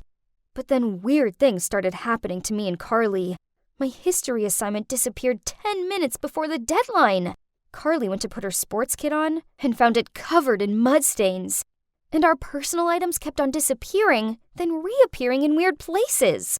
Worse still, the rumor of the detective team being cursed spread very quickly. Enough was enough. I needed to investigate this so-called curse and get to the bottom of it. I told Bella and Carly what I planned to do, but they didn't seem convinced. No, what if something bad happens? I'm never going back there. Sam, you shouldn't go there either. Okay, chill. I won't do it. It's just an idea. Calm down. That's what I told them. But the thing is, I don't give up easily, and I needed to figure out what was going on. So that night, I snuck out of the room and went to the lab alone. The hallway leading to the lab was so dark and quiet that I could hear my own breathing. Then suddenly, I saw a dark figure standing in front of the lab door. I tiptoed over. Then I heard a voice. "Did anyone see you?" So ghosts can talk now? But wait, why is this voice so familiar? I shone my phone flashlight at it. Bella? And Liam? Bella startled. "Listen to me first. It's not what you're thinking." Oh my god, had my friend been betraying me all this time? I immediately turned away and stormed off. Bella tried catching up with me to explain, but I didn't want to hear it. It was her all along. She'd played those sneaky tricks on Carly and me, so we thought we were cursed and wouldn't go back to her and Liam's secret rendezvous place. Back in the room, I told Carly what had happened, and we decided to ignore Bella. That's what she deserved. One day, we were eating lunch when Bella came over. Both of us were about to leave, but Bella hurriedly said, "Please give me a chance to explain." "There's no need to explain. We know what you did." "I know I messed up, but it's only because I'm afraid you guys will react like this, and I didn't want to lose our friendship." I put down the tray and reluctantly sat down. "I've been dating Liam for a while, and we were going to go public, but then I could see that you both liked him, and I was worried you'd be mad at me, and our detective team would disband." "God, you're such an idiot. Do you think we're that selfish?" "So yeah, we have a bit of a crush on Liam, but if you told us you were dating him, we would have been cool with it." Hearing that, Bella looked embarrassed. Then she gave a reconciling smile. Then we all hugged each other and promised that from now on, there would be no more secrets between us. And of course, the CSI detective team is still active, and now even has a hot new boy member. Yep, you guessed it right. It's none other than Liam.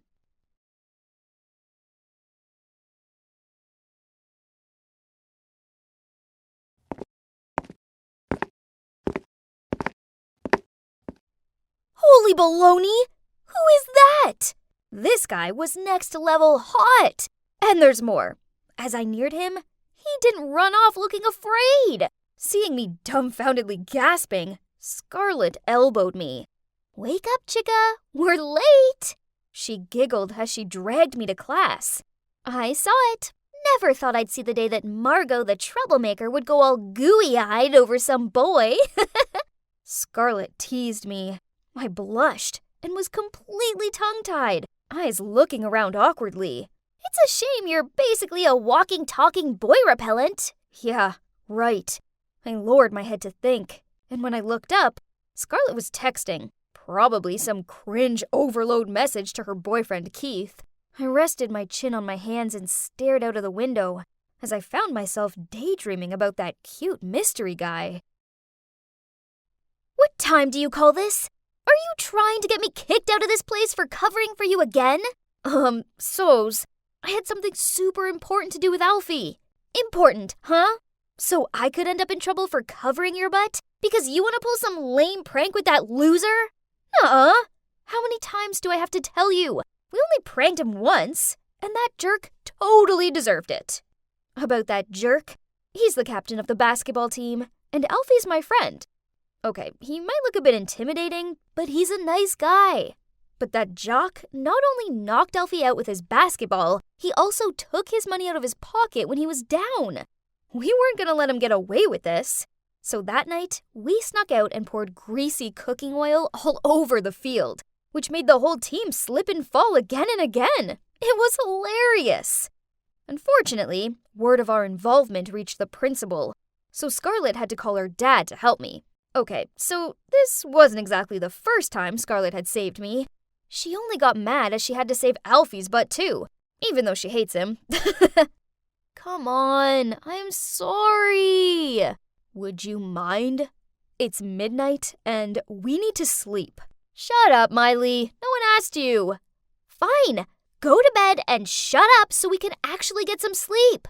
Poof, those girly girls. Wake up, princess! The class is over! I groggily got up and followed Scarlet like a zombie to the cafeteria. But then I came to an abrupt halt. There, standing on the corner of the hallway, was that handsome guy! What on earth is going on? I've asked Keith to do some research. Now, do you want my help or not? I still froze and couldn't say anything. OMG, I'd never felt so nervous like this before. I nodded while holding her arm. Wow, so all it took for the mighty Margot to turn into a timid wreck was some dude? Oh, and by the way, he's called Jared, and he's studying classical music. Very elegant. Huh? I blurted out. Classical music? This sucks! I mean, how's a girl like me ever gonna reach his level? Don't worry, I'll help you. Then she changed her attitude. On one condition. You know what? Scarlet demanded me to stop hanging out with Elfie, 'cause it was not good for the girly image I needed to get Jared's attention. Plus, I wouldn't be allowed to pass the dorm's curfew. If I broke these conditions, then she wouldn't help me anymore. Fine, I agree. Sorry, Elfie, you'll just have to carry on without me. Keith befriended Jared and asked him to come over to our school again to check on those pianos in the music room. When there's an oops emergency, he will leave Jared with me, who it turns out is struggling with the piano. Genius! As you can see, this plan is going well so far. Just this dress was really suffocating me. Ugh. But being around Jared seemed to suffocate me even more. Luckily, he was quite friendly, so we started talking easily, and now he's playing for me. Do you have any plans after school? No, not yet. I'm about to go to this music cafe in town. Would you like to join me? OMG! Of course I said yes! Does this count as a first date? We actually had a lot of fun. I was in seventh heaven. On our way back, I was startled when I saw Elfie across the street. Noticing me with Jared, Elfie glared at me with this maddened, wide-eyed look. I gave him the shush sign and looked away. No surprises. My phone beeped. You blew me off to hang out with that sissy boy? And what's with your clothes? Jeez, Elfie was angry for sure, but I couldn't do this right now. I'd promised Scarlet I wouldn't talk to him anymore. So I ignored the message and walked straight past him. As soon as I arrived back at the dorm, the girls cooed around and asked me about the date. They seemed so happy for me. So, when's the next date? He asked me to come over to his school tomorrow, and then we're gonna have dinner. Ah! The girls screamed in unison. Surprising, as I didn't think these grumpy girls cared this much about me. I was so excited about the date, so I arrived early at Jared's school to find him practicing with another girl. I walked into the room with a smile on my face, and Jared introduced me to her, Maeve. Then he told me to wait there and left to go to the bathroom. This Maeve girl sniggered, then looked me up and down and said, "Give it up. An unrefined girl like you doesn't deserve him." Huh? What on earth did I ever do to her? Angry, I knocked over her music sheets. She picked it up, then sternly said, "Just you wait. I won't let you get away with it." Then she shoved past me and stormed off. Then, at dinner, I couldn't help it. So, that Maeve? Our parents are very close, so we've been friends since we were little, and now we both study music. She seems really into you. I'm not so sure about that. We're just friends. So, he doesn't like that Maeve girl? I guess. Just forget about her. I have a very important date with Jared, and I need your help. Right at that moment, a call from Alfie arrived, but Scarlet was sitting right next to me, so I couldn't pick up. After a few calls, he texted me. "You gotta help me this time. I can't do it by myself." Oh, God help me. I didn't have the heart to abandon my friend. So, I decided to sneak out and go see Alfie. Okay, so it's not what you think. Those times I was late weren't because we were up to no good. We've been fixing up this abandoned house for these homeless kids instead. This time, one of those kids, Kevin, had a serious fever. I had to help Alfie borrow some money and take Kevin to the hospital. I tried to be deadly quiet as I crept into the dorm room, but I swear Scarlet is the lightest sleeper in existence. And sure enough, she was there waiting for me. "Oh, hi Margot. It's nice of you to join us. Yeah, sorry. It was, an emergency. You just can't help yourself, can you? You broke our agreement to go hang out with that thug friend of yours. I'm not helping you ever again. This sucked. It looked like I was on my own. This is it. My big date with Jared. His dad's the conductor here, and from what I can gather, that's a massive deal. Without Scarlett to help me find the right dress for this event was a nightmare. Oh man, everyone looked so luxurious and classy. I felt like a sore thumb. This obviously wasn't the world I belonged to. But Jared's gentle smile soothed me down a lot. But soon, Maeve was coming towards us. Ugh. Jared, darling, congrats! I think this concert will be amazing. Oh, it's you again. Nice dress. Ugh! She was really pulling on my leg. But stay calm. Now breathe. Breathe. Then they both talked about Mozart, Beethoven. I didn't understand a thing. As well as the whole concert, I didn't understand either. Afterward, Jared led me over to his parents. OMG, this was scary. I gave them the bouquet of flowers I've prepared and congratulated them on the concert. Luckily, they both seemed really friendly and were really content with my gift. But then Maeve appeared and hugged Jared's mom. Jared, it's lovely to be around such polite girls. Smirking, Maeve replied, I wouldn't be so sure about that. Margot here likes hiding her true personality. Okay, so I may have failed to keep my cool and blurted out some bad words. Oops. Jared and his parents looked shocked by this, but before I could try and rectify the situation, Maeve pulled out her phone and waved around a photo of me with Alfie. I wanted to explain, but I just ended up stuttering out a load of nonsense. In the end, Jared pulled me aside and told me, I think it's best if you just leave. I ran out of there close to tears. Worse still, I couldn't run in this dumb dress. I'd lost Jared, and it was past curfew. So if I went back now, Scarlett would get mad at me. So I decided that I wasn't going to go back. Nope. Instead, I was going to run away. I'd been staying here for a couple of days. I feel safe here, and Alfie bought me some clothes and food. Ugh, why is she here?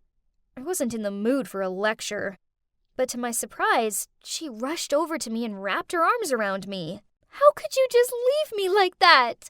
Have you any idea how worried I've been? Anyway, Alfie told me everything. I'm sorry for misjudging you. She pulled away. You do stink, though. There's one more person who wants to see you, Margot. I looked at him with confusion. Then at the door, it was Jared. Margot, when I saw that photo, I was shocked. I thought it must be some joke to you, and you were really with Alfie. But then I couldn't stop thinking about you. Now I've spoken to Scarlett and Alfie. I know better. I like you, Margot. The real you. And I don't want you to think you have to change for me. Do you think you can give this idiot another chance? I hesitated, pretending that it was something I had to think about. Then smirking, I shouted out, yes, and rushed into his arms.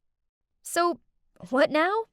Well, I'm back in the dorm, and, yep, I still sneak out, and, yep, Scarlett still covers for me. Jared and I are an official couple, and he's even helping me with a fundraiser concert to help out the homeless kids. So, I guess that this tough girl is actually not so tough after all.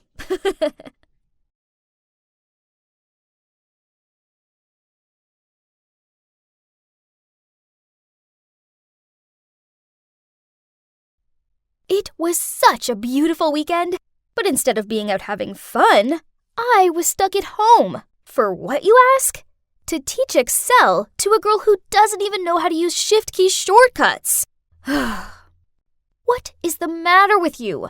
I've explained the code 20 times to you already. I'm sorry. Let's face it, you suck at this. Try to beat me in your dream. If I had to waste one more second sitting next to her, I'd go crazy. Look how fake you are. If you're mad, then just show me. Why do you always have to be Miss Friendly? Let me introduce you. That's Laura, my so-called sister.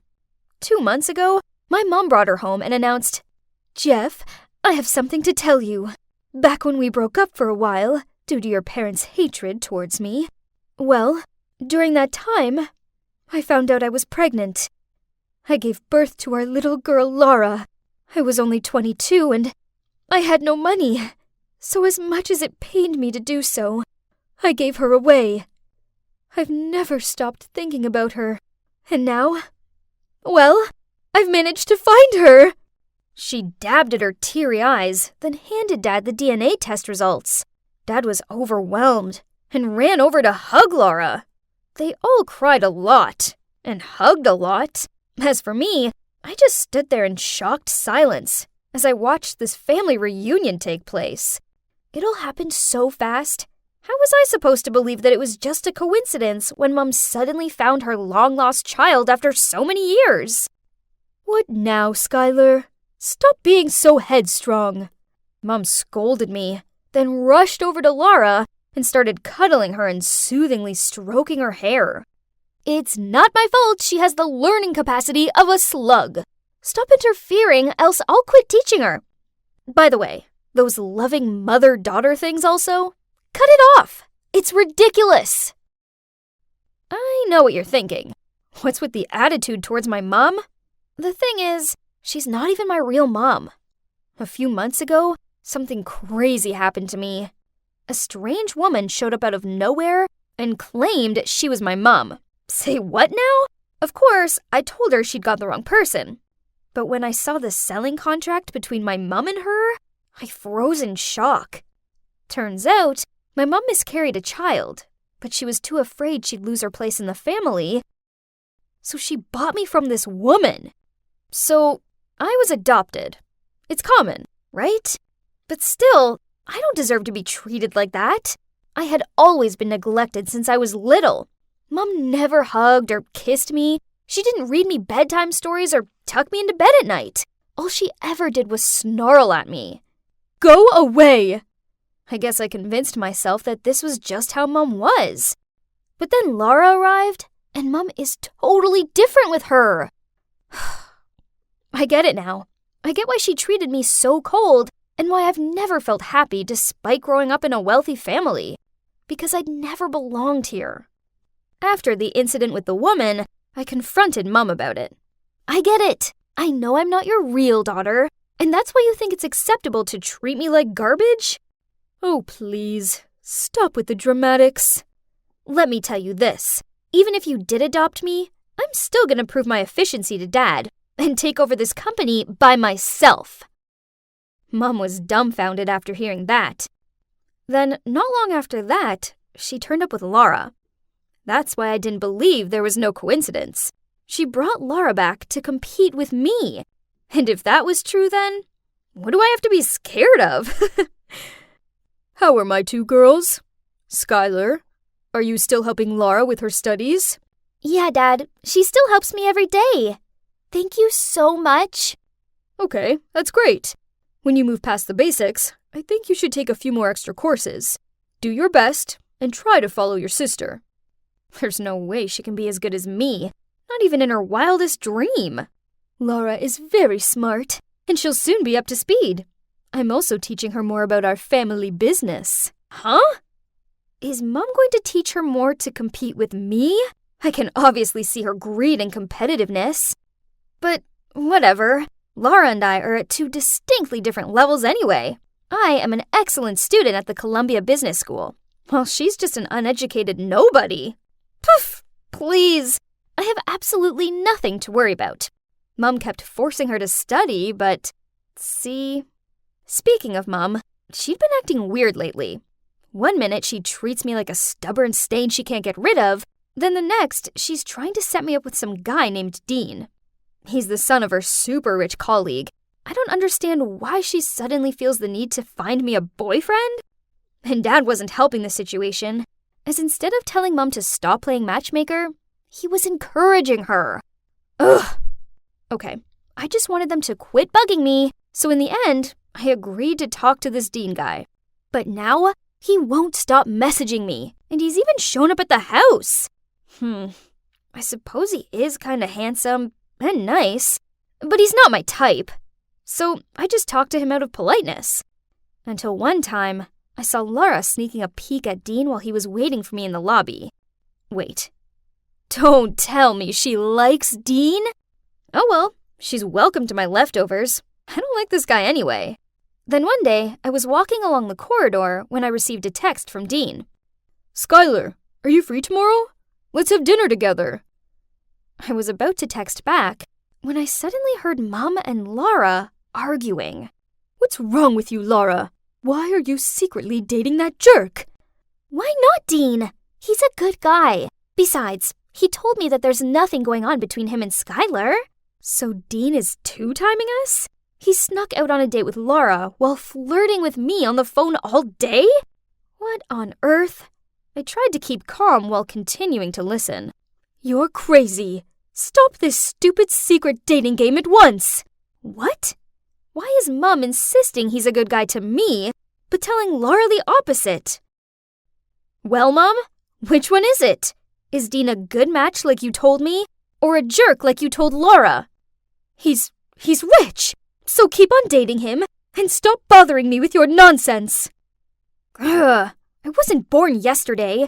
There's definitely something wrong with this Dean. The very next day, I decided to go and follow Dean. Oh my gosh! What was he wearing?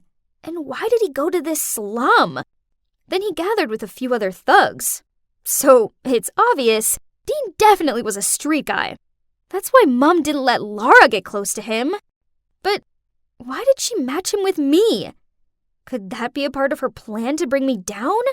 Ha! Nice try! I'd had enough spying for one day, so I was about to leave.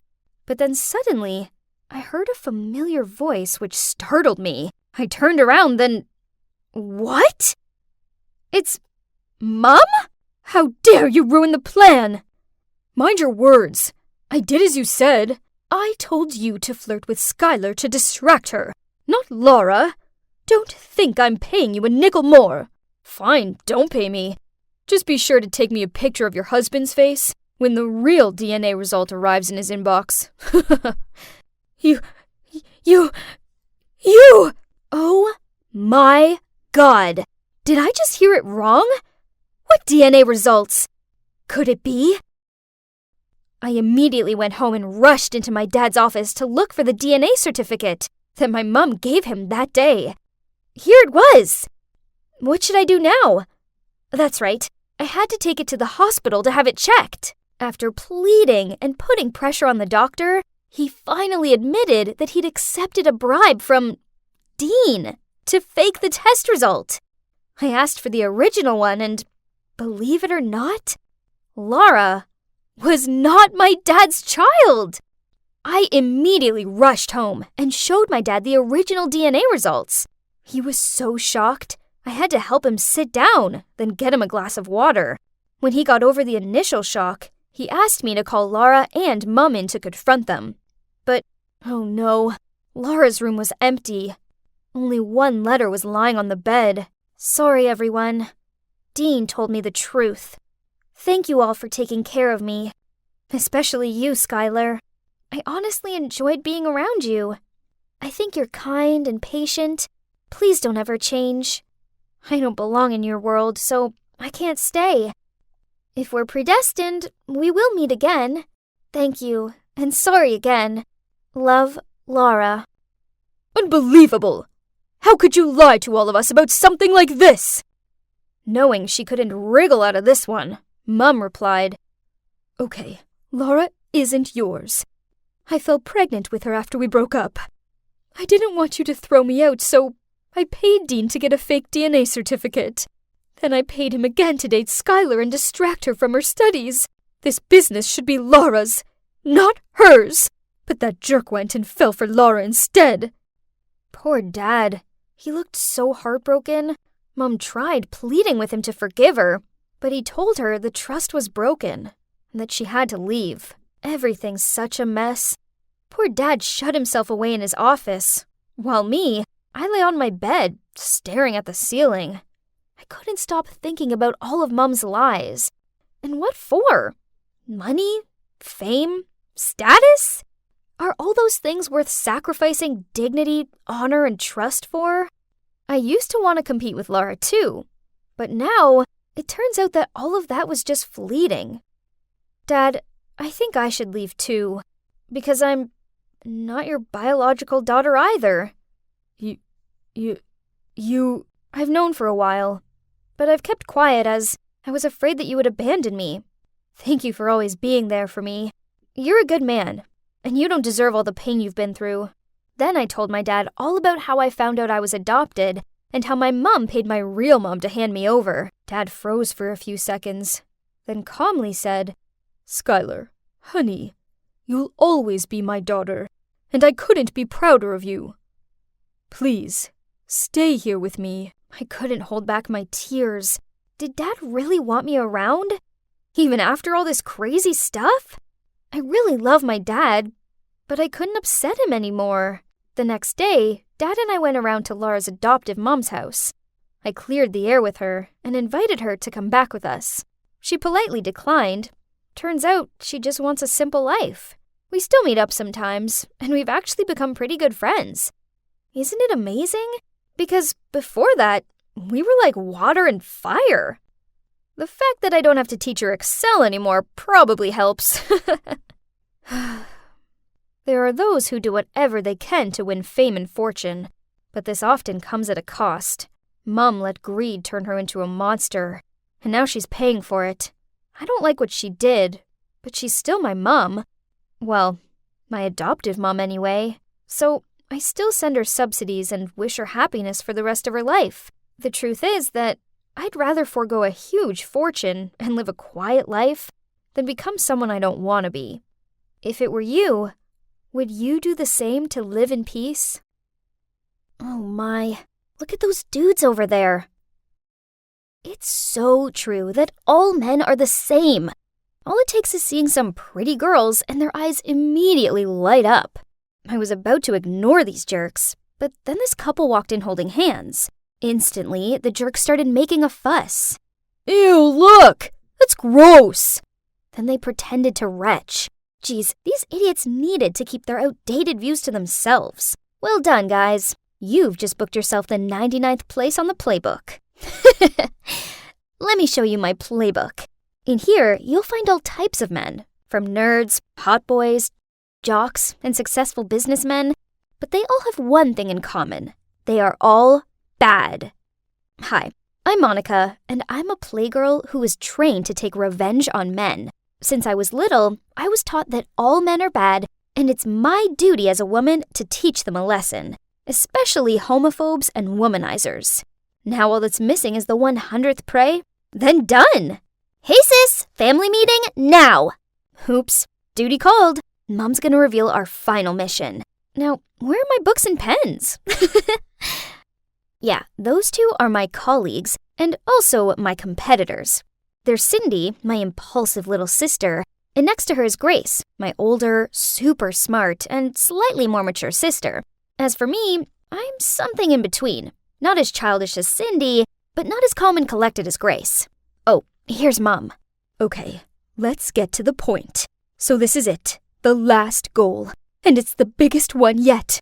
So, this time you're not working together, but on your own. This target won't be easy, but you all have your own charms, and I have every faith in you all.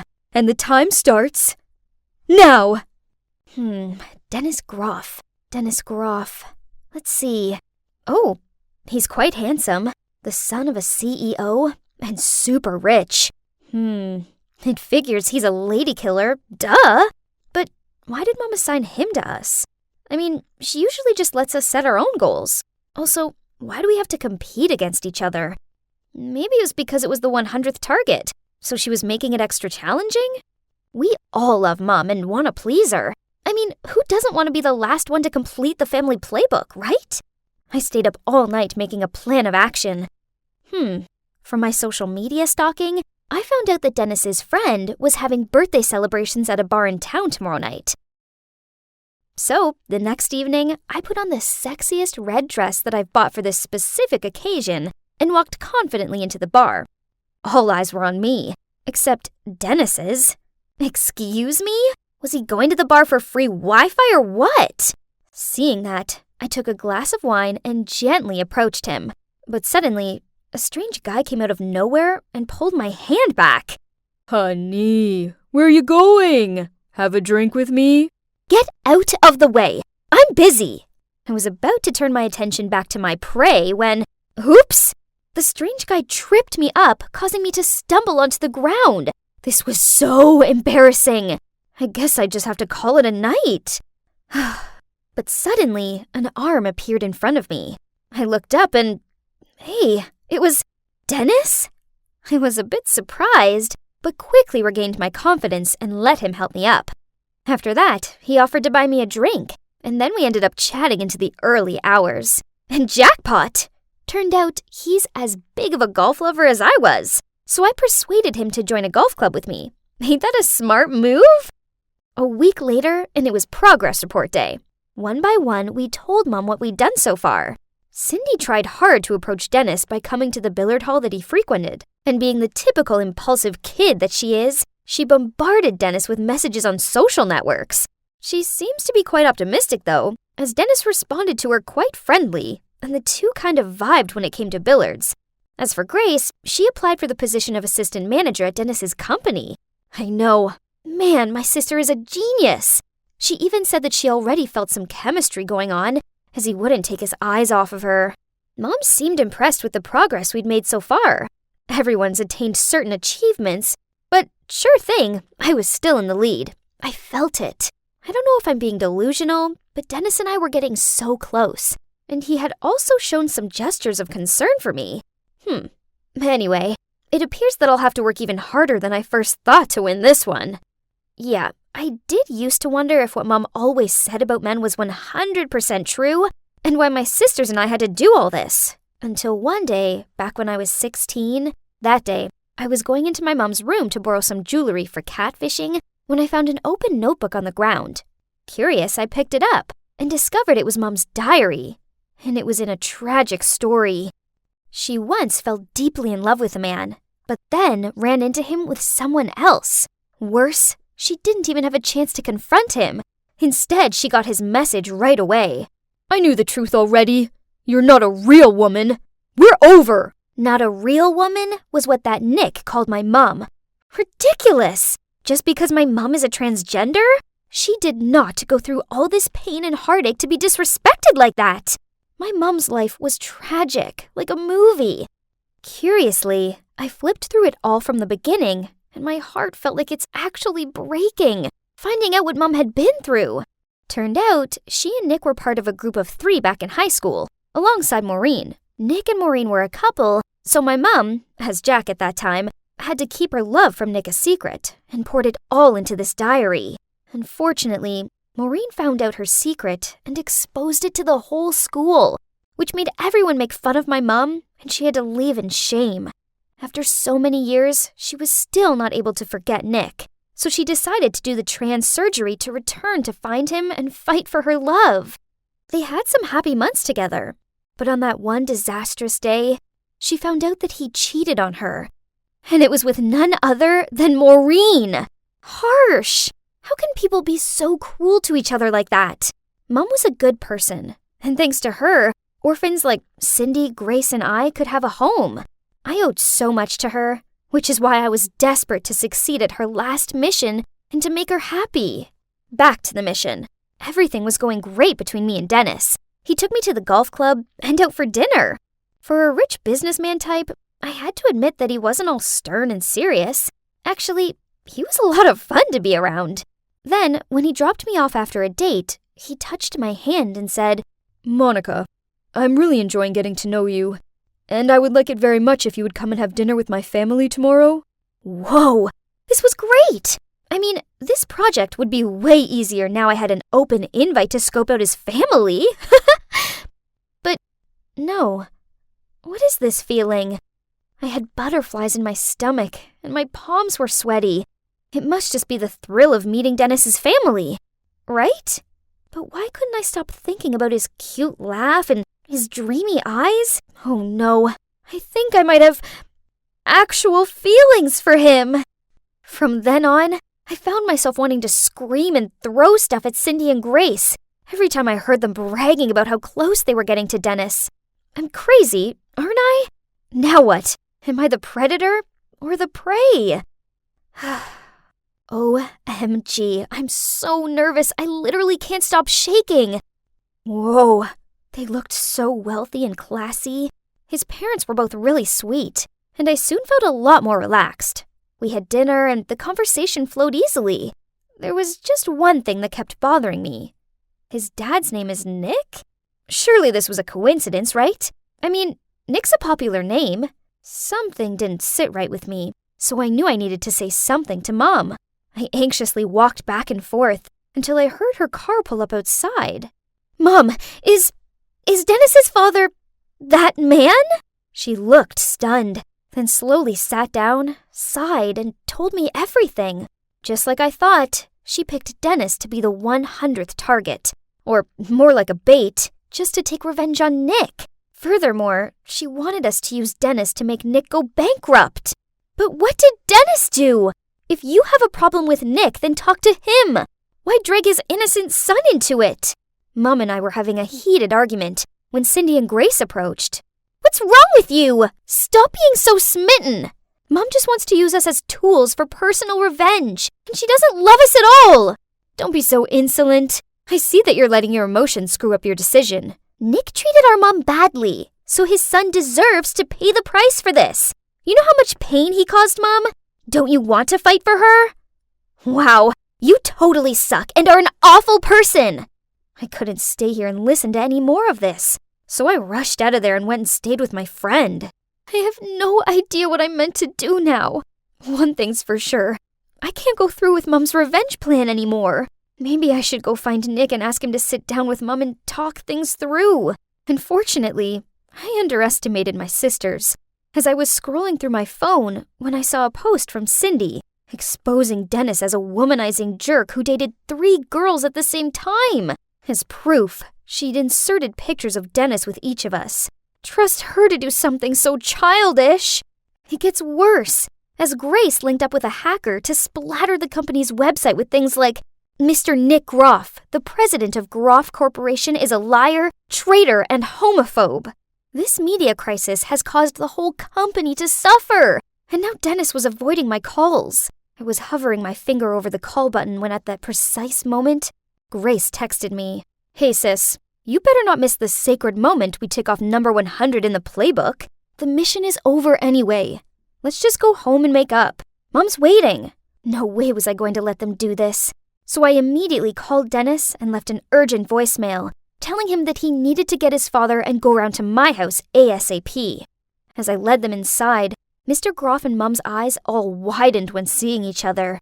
Nick stood there frozen, while Mom just asked him to leave immediately. But eventually, I managed to convince them to all sit down and sort this mess out. Jean, I worked out straight away that you were Jack. I was shocked at first, but then I realized it didn't matter, as I truly loved you. So I just wanted to wait until you were ready to tell me. You knew it? Impossible! We used to be very close friends. It's really not difficult for me to recognize Jack's habits. Besides, your face still retains some of the old features. Whatever. But I saw you with that snake, Maureen. And you even had the cheek to break up with me through one cynical text. Do you know how much pain I had to suffer to pursue you? Nick looked genuinely confused. Then things slowly revealed themselves. So Maureen was the one who sent that cruel message on that day. When she found out about my mom and Nick, she investigated and discovered that Mom was actually Jack. That day at the coffee house, she begged Nick to take her back, but he refused. So she made up some excuse to borrow Nick's phone, then sent that message to break them apart. My mom sat there in shocked silence. I guess she was processing the fact that she took revenge on the wrong person, and now she'd caused problems for 2 innocent people. I'm so sorry. I let my emotions overrule me and make me bitter. I promise I will put this right. I am Jean Wilkins, a transgender woman, and Nick Groff's ex. I thought he betrayed me, and this made me turn into an angry version of myself, who became blinded by my desire for revenge. Only, I was wrong. You see, it's impossible that Nick has any ill will toward the LGBT community, because he loved me. As for his son, Dennis, he's a good man who got caught up in the crossfire. He's never cheated on anyone, so please don't judge him for something he hasn't done. As I watched the video, I felt immensely proud of my brave mom. She'd made a lot of mistakes, but she'd publicly owned up to them, which took a lot of courage. Thankfully, the video worked. Nick's company has recovered, and Dennis's name was cleared. So, what happens next? Well, me and my sisters apologized to Dennis and Nick. Luckily, they are both very kind and understanding guys. Mom doesn't hold grudges against men anymore, and she's even started dating this lovely man named Jacob. Cindy met this sweet girl called Beverly, who, thinking about it, is pretty much her opposite, but they're actually kinda cute together. Grace is still single and focusing on her career. And me? I will never touch this ever again, 'cause I'm sticking with this prey forever. I wonder who will hit the jackpot this week. How about that blonde Joseph? Nah, he's too slow. Or there's Arthur. But last time that weakling even struggled to carry my tray of food. Seeing as there's a science test this week, I suppose I better pick someone smart. That's when I spotted Jace. His dad's my family's driver. Yeah, that nerd definitely won't let me down. So I'm Victor. I'm 17 years old and I'm rich. My father's contributed so much money to this school that he has more power than the principal. So no matter what mischief I cause, the teachers know it's in their best interest to turn a blind eye. And look, I'm not only rich, but also handsome. Everyone wants to be my friend. Everyday girls chase after me, but tough luck for them. I'm already dating the hottest girl in school, Jessica. As for the boys, it's only fair they get to spend time with me. So each week I choose one of them to hang around with me and do my errands. Hey Jace, congrats dude, it's your lucky week. Sorry, could you choose someone else? Jace said timidly, then walked away. What? No one ever dared refuse me. I pulled his hand back, but he even spilled my juice box. That's it, nerd, you are so dead. The next day I was standing by my locker instructing Arthur to sort out my books when I overheard Jace talking to his friend about the science essay. Ugh. I totally forgot that we had to submit it online by midnight instead of in class. I know. I'll make Jace's assignment mine. Oh, genius. That afternoon I told my PE teacher that Jace was on duty. So she made him go tidy up the gym after class. Meanwhile, I went to his laptop and copied his work. Well, essay, done. Easy peasy. A few days later, the science teacher called the two of us to the office and asked why our assignments were identical. But hey, not only had I submitted it first, but I also had my foot on his neck. So of course I got to keep my A and Jace got an F. Ha! After school, Jace followed me to the car. Then when I was about to get in, he leaped in front of me and slammed the door shut. You're a cheater. You stole my assignment. Nah, I'm the one who has to say that. I submitted it first. Hearing us arguing, Jace's father stepped out of the car and frantically apologized to me for what his son did. You should know who you are. Your dad's just a servant, which makes you nothing. I smirked. Then I snatched the key from his dad's hand and jumped in the car. I'll get home by myself today. Bye, losers. That nerd had ruined my mood, and now I needed to cheer myself up with some fun. Oh boy, that party was awesome. As I passed through a tunnel, I turned the music volume up to max and swayed along.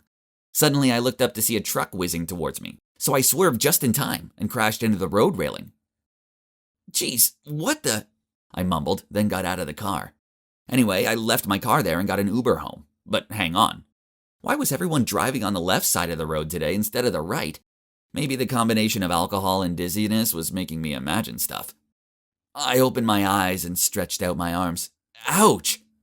This wasn't my room. In my drunken haze, I must have wandered into someone's shabby home. I rushed out of there and ran downstairs to find my mom and dad in the kitchen having breakfast. Victor, hurry up, else you'll be late. Oh, don't forget you're helping your mom out in the grocery store after school. What's with all this role-playing? Where am I? Terrified, I ran outside to check. What? The address is correct, 138 Riverside, but my house was a magnificent mansion. What's this hovel? Surely this is just some dream, right? I rushed back into the house and shouted, Mom, Dad, what's happened to our mansion? Son, are you dreaming? Haha, us rich enough to have a mansion. Now that's an unlikely thought. Now go change your clothes and I'll take you to school. No way. This was just a bad dream. Which often ends when we reach another location, right? Maybe when I get to school, everything will return to normal. Oh, school looks exactly the same. I was so relieved. I walked along the corridor and greeted people. Huh? Why were they blanking me? Ugh, have they forgotten who's the boss around here? But never mind, there's my honey bunch Jessica. I ran over to her and kissed her cheek. But I hugged my cheek in shock. My head was spinning, then suddenly someone nudged me from behind. It was Jace? I grabbed his collar. How dare he mess with me right in front of Jessica? Get your hands off my boyfriend. You're Jace's choice this week, so mind your attitude. Jace chose me? Who do you think you are? A dog-poor dude like you wouldn't be able to have a proper life and to attend this school without my family. Take a look at yourself. Honey, ignore him. Let's go. Jessica rubbed his arm and then they both left. I stood there dumbfounded. What on earth was going on? I felt like I tumbled into an alternate universe. I slapped myself in the face to snap out of it. Ouch! Why wasn't I waking up from this nightmare? This all started with that tunnel, right? If that was the door into this world, then it would also be the door out of this insanity. So I got in a cab to go back there. But wait, where was the tunnel? I made the driver go back and forth a few times, but it wasn't there. Then I ran out of money for the ride back, so the driver just left me there. Bewildered, I wandered around aimlessly till I reached a grocery store, where I spotted my mom working. Gosh, my mom, who always had servants around, now had to work her butt off? I couldn't bear seeing her like this and rushed over to help her. The next day I woke up early and thought that I'd choose a decent outfit to go to school. Well, life has to go on, so while I'm still stuck here, I should at least play my part. But, this version of me has terrible fashion taste. And look, now I've turned into a real nerd. I need to change it up a bit. When I arrived at school and opened my locker, there was a list of orders from Jace. What? Clean all of the dirt off his sneakers? This was nonsense. So I threw the piece of paper into the trash. Then out of nowhere, Arthur quickly picked it up and whispered into my ear. Dude, I suggest you do as Jace says. Why? He's ridiculous. To keep the peace. No one actually likes him. We're only nice to him because we don't want any trouble. And seeing Jace approaching, Arthur hurried away. Over the next few days, I saw it firsthand. People sucked up to Jace, but then behind his back, they were mean about him. He walked around like he ruled the school. He even got one kid expelled just because they reported him when he cheated on an exam. Such a spoiled brat. Also, Jessica was such a gold digger. One time I caught her flirting with one of those basketball guys. I even overheard her say, if Jace wasn't a rich kid, I wouldn't look at him twice. He's just an ATM to me. Hang on, if Jess thought that about Jace, then did she think the same way about me when we were dating? So all this time, Jace never had a real friend, just like me before. Honestly, he was detestable, but pitiable at the same time. After that, I noticed that Jess kept on giving me these flirty looks. I didn't want any trouble, so I ignored her. Then one time when I was in the hallway, she stormed over to me and yelled, "Why are you avoiding me? No one ever rejects me." I was trying to stay away from her. Then, from nowhere, Jace appeared throwing a tantrum. "What's this about?" I didn't have a chance to explain as Jess immediately rushed over to Jace. "Honey, he keeps approaching me. He won't leave me alone." "It's not like that. She's using you." I looked at him in panic. "Parking lot, 3:30 p.m. You'll pay for messing with my girlfriend." Then the two walked away, hands in hands. So after school, I nervously went to the parking lot. He threw the car key at me and sneered, "Drive. You better do as I say or else I'll make sure you're expelled." It didn't look like I had much of a choice. So I decided to go with him to find out what that maggot would do. He made me drive him home. Simple enough. But then as soon as I opened the door, my dad appeared, and in a pleading voice said to Jace, "Please, sir, don't have my son expelled." "Dad, what are you doing?" "Apologize to him at once, no matter what the reason is." Dad looked at me with steady eyes. Jace sneered at my dad and said, "How about you take the blame so we won't get expelled?" Then he threw a bunch of money at my dad's face. "You're fired." I shouted at him, "You can't treat people awfully just because you have money." "Victor, stop. You're wrong." "Please, I saved you from the accident, so please forgive my son." Then Dad pulled one trouser leg to reveal his artificial leg. That was the first time I saw my dad cry. Wait, this reminded me of what happened last year. I was being such a jerk to this guy that he purposefully drove towards me for vengeance. But Jace's dad darted forward and pushed me out of the way. I know he was badly injured, but as an insouciant boy, I didn't think it was a big deal. Whoa, I really was so arrogant. I expected everyone to bow down to me, and I actually thought everyone wanted to be my friend, when in actual fact, I had no true friends at all. My head felt like it was going to explode. I wanted to run away, so I jumped into the car and drove away without thinking. I stopped the car when I saw it, the tunnel that had changed my life. Suddenly, this blinding light shone straight into my eyes. The next thing I knew, both me and the car were gravitating towards the light. Huh? Where am I? It looks like a hospital. Then I heard a yelp of delight and someone held my hand tightly. Oh, it was my mom. Thank goodness you're awake, she said, as tears streamed down her cheeks. Mom, Dad, why am I here? What day is it today? Son, it's May 22nd. You've been in a coma for the past 3 months. We weren't even sure if you were going to make it. It turns out that day, on the way home from the party, in the tunnel, I had a terrible car crash and ended up in a coma. So what I'd been through was just a dream, right? But the odd thing was that the time I'd lived in that mysterious world completely coincided with the time when I was in the coma. Could parallel universes be physically real? Whatever that strange universe was about, one thing was for sure. I'd learned my lesson. After being discharged from the hospital, I went back to being Victor, Jack a dandy. But don't get me wrong, I was not the extravagant me of the past. No, I'm a changed guy. The first thing I did when I returned to my normal life was to break up with that gold digger Jessica. But the hungry leech kept begging me to get back together. How shameless. Next, I for sure have to stop making other kids do my errands, and started to have small talk with them instead of giving orders. Now there was only one thing left to do. I needed to make amends with Jace. I asked my parents to give his dad a raise, and also throw a little dinner party this weekend to invite his family around. As I felt bad that I haven't had a chance to thank Jace's dad properly for what he did for me last year. Of course, my parents gladly agreed, and said that they're proud of me for being so thoughtful.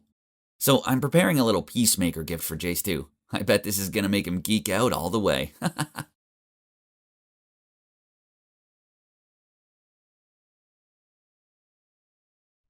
This?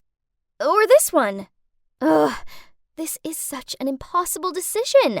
It's my senior year, so I wanted this last prom to be the most memorable. I wonder which guy will ask me to prom first. Adam's cute, but he's so hot and cold with me. Then there's Devin, the school's hottest swimmer. Oh, and I also heard rumors that Ethan, the most popular jock in school, was planning to ask me to prom at the next baseball game. My buzzing phone broke me from my thoughts. It was a message from my friend Donna saying, "Phoebe, have you seen the news? Lockdown starts tomorrow." Oh my god, this couldn't be legit. Could it? What about prom? Then I received another message from the prom committee. Due to the current rule changes, unfortunately, prom's been cancelled. No! Unbelievable! My prom! It was another message. Geez, I was getting sick of them. I hoped it would be Donna telling me this was all a joke and prom wasn't cancelled, but no. I glanced at it and saw a text message from Jacob, a classmate I never spoke to. That's weird. Curious, I opened the message.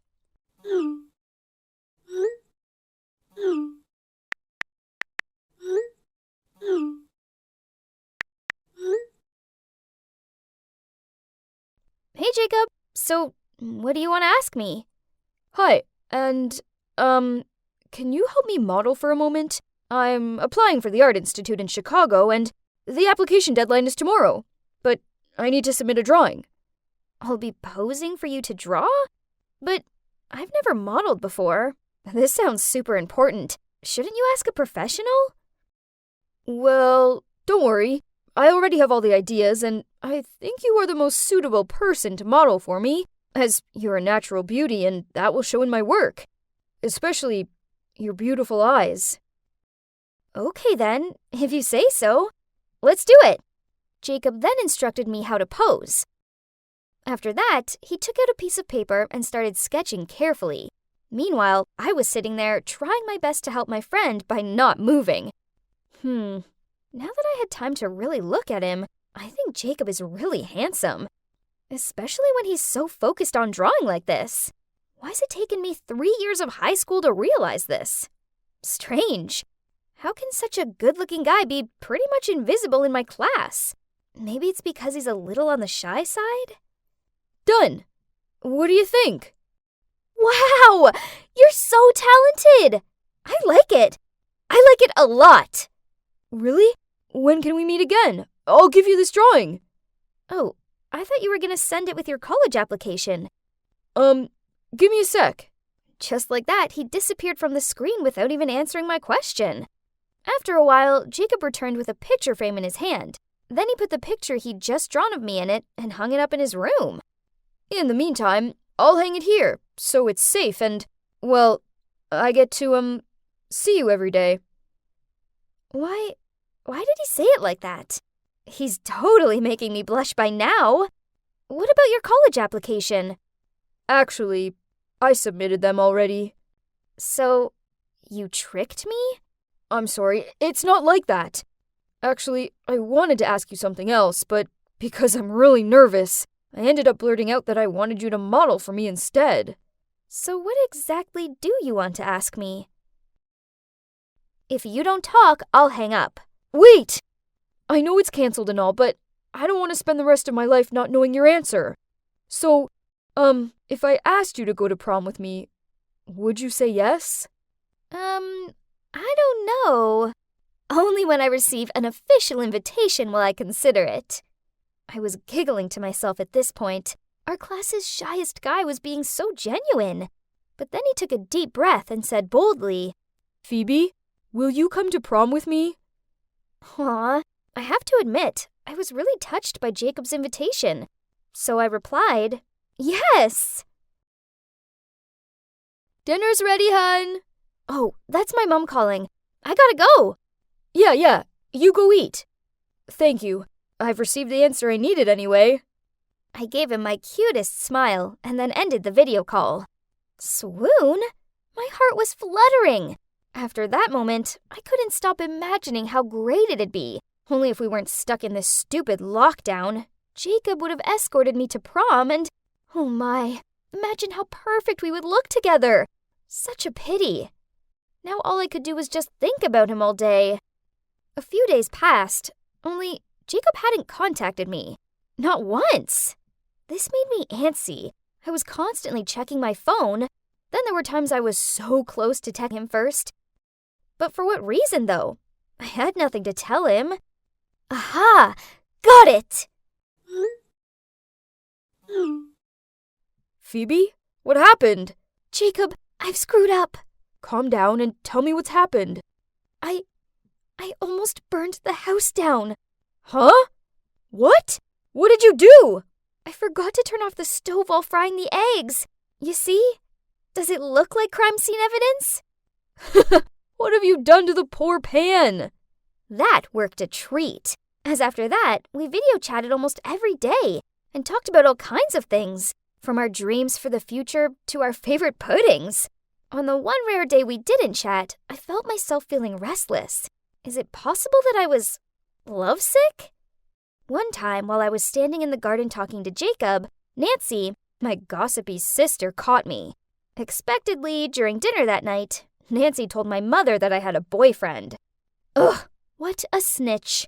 Why did my mother give birth to me and her as well? Fine. And FYI, my mom is one of those super strict types of parents. Phoebe, what did I tell you? Before graduation, you can't date. Mom put her fork down and gave me a serious look. But we're just friends. No buts. From now on, focus on studying and stop contacting him. Understand? Annoyed, I stormed off to my room. That night, I couldn't sleep a wink. I longed to hear Jacob's voice so badly. I missed him. Then, at midnight, I somehow ended up picking up my phone and texting him. I know it's late, but are you awake? I'm so stupid. Of course he wasn't going to be awake at this. Oh, it's Jacob. I'm awake. You want to talk? So he called me, and we talked in whispers so no one overheard me. I told Jacob about the argument with my mom. He advised me not to be angry with her because she just cared about me. Then he said, on your birthday this year, I'll come over and prove to your parents that you've chosen the right person. Choose the right person? What do you mean? I mean, will you be my girlfriend? I was still feeling somewhat confused when he suddenly started singing. But darling, just kiss me slow. Your heart is all I own. and in your eyes you're holding mine. I love that Ed Sheeran song. My heart melted with each word Jacob sang, and I found myself softly saying, I do. Oh my God, he's officially my boyfriend now. This was so exciting. I just wish I was back at school to show him off. We secretly chatted every day, and he was the ray of light in my boring days during the lockdown. But then one day, he didn't reply. I didn't think much of it at first. You know, maybe he was busy drawing or something. But then, when the day was coming to an end, and I still hadn't received a reply from him, I started to freak out. Was he sick? Only at past midnight, he finally messaged me. I'm sorry. I feel kinda down today, so I couldn't talk to you. Oh no, why was he so sad? Hearing this, I couldn't be patient anymore. So I called him right away, over and over, but the only response was a long beep, then followed by a text a little later. I don't want you to see me in this state. I'm sorry. What was wrong? He was always such an optimistic guy. Something really terrible must have happened to make him feel like that. Feeling anxious, I continued to call him, until eventually he gave in and answered. Then he told me what was wrong. Lockdown was the final straw for his wearing parents, and now they were getting a divorce. I felt so sorry for him. Oh, how I wished I could have run to him right away. He actually only lived a few blocks away from me. So we planned to sneak out to see each other in the park. From a distance, of course. The plan was that I would open the door on the slide to run outside, while Mom was in the kitchen. Phoebe, what are you doing? I... Come inside and set the table. The food's getting cold. My plan failed completely. I'm sorry, I couldn't get out. My mom caught me. A few minutes later, Jacob's reply showed up. Turned out he'd already snuck out and had been waiting for me at the park. I felt so guilty, so I called him at once. He tried to put on a smile, but I knew he was really bummed out, so I blew him a kiss to cheer him up. This really brightened him up. Then he said that as soon as lockdown was over, he was giving me a real kiss. Just like that, time went on, and we learned how to make the most of this relationship in the pandemic era. Everything was good until one day he told me some news that struck me like a lightning bolt. He'd received an offer letter from the art college in Chicago. He'd got in! Of course, Jacob was excited, and I was really happy for him. But Chicago was a whole different state, so I'd never get to see him. Jacob said he was still wondering if he should go or not, as he didn't want to leave me. Me neither, but how could I tell him not to go? Jacob, please go chase your dream. Don't give it up over a girl whose hand you've never held. If I go, then what about us? Just leave it. Whatever will be, will be. After that day, there were no more messages or calls from Jacob. Perhaps he was busy arranging things for college. I missed him so much, but I had to let him live his life. Then, on the same day Jacob left, I received a package. I took it up to my room and opened it. Inside was the painting which he had asked me to model for. It's really beautiful. The painting. Now how am I supposed to forget you when I have to look at this every day, Jacob? The city eventually came out of lockdown, and things were pretty much back to some kind of normal. It was just that I couldn't stop thinking about Jacob and how different things would be if he was still here. We hadn't spoken since that time we broke up. I guess it was easier this way, but it didn't stop it from sucking. And to make it even worse, today's my birthday, and all I could think about was him. I was sitting there trying to fake delight as my family brought me out a cake and sang me happy birthday. Hang on, who's that? Standing behind my parents? Oh my, it can't be! It's Jacob! Oh, yes. I found this one loitering outside. He seems keen to see you, and, well, it is your birthday, so I suppose I'll let the no boys rule slide for today. Mom smiled. I couldn't help it. I darted out of the chair and leapt into Jacob's arms. I asked him why he was here, and grinning, he replied, I have a promise to keep. Then I introduced him to everyone, and being the perfect guy he was, he's really mature and friendly toward my family, and they love him. But soon the day ended, and he went to leave, so with reluctance, I walked him out to say goodbye. Jacob then held my hand and said, Look, Phoebe, when I was away, I realized how much I like you. And if you have the same feelings, could we give this long-distance relationship a try? Without giving me time to answer, he continued, I'll try my best to contact and come back here often. I will never leave you feeling lonely. I promise. His words were really touching, but, Jacob, I'm sorry. I don't think we can do long distance. Why not? 'Cause I've applied to College Columbus in Chicago, and I got in. We're gonna be neighbors! I'm so nervous. You see, today is my first day of school ever! That's right. I'm Heather. I'm 15 years old, and I've never stepped foot inside of a school before. This is because my dad's a scientist and my mom's a writer, so they really cared about my education and worried that the elementary and middle schools in our town wouldn't be good enough. So my mom homeschooled me. Honestly, it was great. I really enjoyed learning about all kinds of different topics, especially literature. But then when I watched TV shows about high schools like The Kissing Booth or High School Musical, I felt a pang in my chest. I was missing out on so many things like having friends and talking to boys. I desperately wanted what those girls on TV had. So I begged my mom to let me go to high school. It took a lot of persuading and fake tears, but she agreed eventually. I was so excited! Finally, I'd get to experience school firsthand instead of living it vicariously through my favorite TV characters. Oh my god, what should I wear? What would I talk about? How would I make friends? This was actually happening! I could barely sleep the night before, and instead, I took the whole night to prepare myself. This was an important milestone in my life. So here I am, walking down the street to the bus station. Whoa, I've never seen so many people my age before. This is like a dream come true. I spotted an empty seat next to this girl, so I walked over with a smile. Excuse me, can I sit here? The girl looked me up and down, rolled her eyes, then put her bag on that seat. Sorry, it's already taken. Okay, that's fine. I'll sit alone in the back then. No problem. The girl must have gotten up on the wrong side of the bed or something. But, well, turned out it wasn't just the girl on the bus who'd gotten out of bed the wrong way.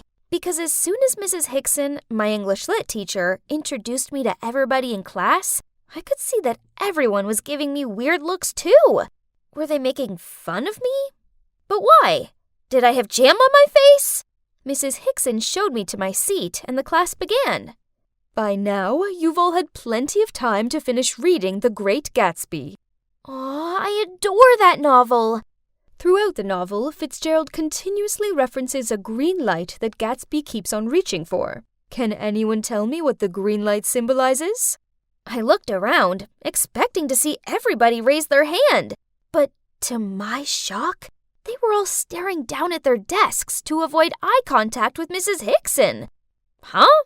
But why? This was so easy. Suddenly, Mrs. Hickson said, No one, huh? Well, how about you, Kelly? Everybody turned and looked at a girl who was adjusting her fake eyelashes in her compact mirror. Kelly continued fiddling with her eyelashes as she replied, doesn't a traffic light have a green light? So, duh, it means that he can cross the street. What? I burst out laughing, but then everyone turned to look at me. Oh, snap. Why was I the only one laughing?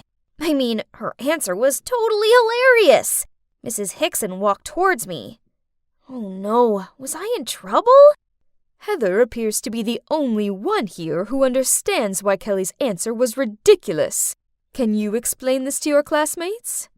The color green in itself illustrates the idea of greed and money, being a symbol of Gatsby's desire for Daisy. Gatsby already has everything anyone could dream for, but still, he is chasing after this light, or in other words, chasing after the love of his life, Daisy. Mrs. Hickson gave me a satisfied smile, patted me on the shoulder, and then she said, "That's correct. Very good, Heather." Suddenly, someone coughed out the word, "Nerd!" Everybody started to laugh. Seriously? How could they laugh at this, but not Kelly's foolish answer? "Quiet!" Mrs. Hickson then turned to Kelly and said, "Perhaps if you used your eyes to actually read a book, instead of only using them to wear fake eyelashes, then Heather here wouldn't need to help you." Kelly glanced over at me, so I smiled at her. But, why was she giving me a dagger look? Did I do something wrong? After class was over, I was sticking cute pictures in my locker when Kelly and her two friends, Samantha and Brittany, appeared next to me. "Heather, right?" "Yeah, that's right." "Oh my God, your sweater is... Oh, do you like it? My mom... So ugly. Why are you even wearing one? It's not even cold. Is your mirror busted or something? Why else would you choose to wear such an awful outfit?" Then the three of them started to laugh. "What do you mean? I dress just like Jess in New Girl. She looks amazing, doesn't she?" This made them laugh even louder. While I was still feeling confused about what just happened, a girl named Taylor walked over. "Hi, I overheard what you were talking about. Actually, New Girl ended a few years back, so her style is kinda outdated. Try watching Emily in Paris. That's the trend nowadays." Oh God, I didn't think of that. No wonder the girl on the bus. Oh wait, no wonder everyone at school was giving me awkward looks. They must be thinking I came from the past or something. And you should be careful. Kelly and her gang like to tease others, and I think you're their new target. Oh, so Kelly's stare earlier in class wasn't just a regular stare. But so what? Thanks, but I'm not afraid of them. I know this type of mean girl. They're all bark and no bite. So that night, I binge-watched Emily in Paris. It's très chic. I studied the fashion style and mixed up some outfits. I looked at myself in the mirror and, oh my, I really did look different. The next day at school, no one was giving me funny looks. How about that? Taylor's advice was really helpful. By the end of the first week, I'd established myself as most of the teacher's favorite student. It sounded great, right? But trust me, it wasn't. Every time a teacher praised me, Kelly and her friends gave me dirty looks. Then I found a note stuck to my locker that said, "You weirdo." Right at that moment, Kelly and her friends walked past me giggling. In anger, I ripped off the note and told them, "When you're leaving mean comments at my locker, at least write them correctly. Weirdo is missing an R." They immediately stopped laughing and rushed off so that nobody knew it was them. Man, they were so annoying. High school wasn't turning out how I expected it to be. I thought I would be one of the cool kids, not the one being teased. Ugh. Then word got out that I used to be homeschooled, so Kelly began making jokes like, "Did your parents make you stay at home because you're a freak?" Well, at least thanks to homeschooling, I don't come up with dumb answers in lit class. I snapped back. She stopped laughing and gave me this dumbfounded look. After that, they still carried on with their immature jokes at every given opportunity, but I tried my best to ignore them. But one day, they took it too far. I came to class and saw a big character drawing on the blackboard. It was me! Oh my God, Heather, your portrait looks amazing! And the whole class burst out laughing. Ugh, how dare she? You messed with the wrong girl this time, Kelly. That afternoon, I went home and was persistent to find a way to get payback on the mean girls. Bingo! I took out my laptop and began frantically working. After just one night, I managed to hack all their social media accounts, including their iCloud, and found a lot of good stuff. So the next time they mess with me, I'll be prepared. And it didn't take long until Kelly's friends stopped me in the hallway again. Ugh, could your skirt be any longer? Yeah, your grandma called. She wants her clothes back. Suddenly, everyone gathered around us to see what was going on. Good timing. Now we had an audience. Let's give the mean girls a taste of their own medicine. Beautiful hair, Samantha. Tell me, how often do you have to dye it so that nobody knows you're actually a redhead? What did you say? Oh, and Brittany, nice nose job. What? Everybody shockingly turned to look at Samantha's beautiful blonde hair and Brittany's nose. How? Brittany stuttered out before she grabbed Samantha's arm and they fled the scene. Yep, I've learned all about their embarrassing past through the pictures I've hacked last night. After that, Samantha and Brittany didn't dare to bother me, but the three of them were still teasing other people. Then I couldn't hold my frustration anymore when I saw them making fun of Taylor. Hey, leave her alone! Kelly turned around smirking. Didn't your parents teach you that it's rude to interrupt people when they're talking? Or do they have weird opinions on that, too? Oh, so that's how she wants to do it. Fine by me. Bring it on. Well, talking of parents, how are your parents doing, Kelly? Oh, wait, aren't they getting divorced? Kelly's grin immediately disappeared and was replaced with a look of complete and utter dread. Then she just ran away without saying anything, leaving her friends shocked as well. That's right. I saw a really long private post about her parents getting divorced on Facebook. That must be her way to express her thoughts. But her bad. It kinda backfired. After the mean girls left, Taylor thanked me, and some of the other students gathered around me and praised me for standing up against Kelly and her clique. From then on, the mean girls avoided me like the plague. And just like that, I went from the nerdy homeschooled girl to the cool, popular girl who had the guts to stand up against the mean girls. It felt incredible. Then one day, I went to the bathroom during a class, and I heard someone in the stall crying. She was talking on the phone. Please, Mom, don't get divorced. Can't you and Dad try to make it work? For me? Oh, man. Could it be Kelly? As I was washing my hands, the stall door opened, and just as I thought, a red-eyed Kelly walked out. As soon as she saw me, she wiped away her tears and gave me a dirty glare. At that moment, I didn't feel good. I felt the complete opposite. I never realized that it was so hard for her. Making her feel bad didn't make me feel good. It made me feel bad too. Kelly, I'm sorry about your parents.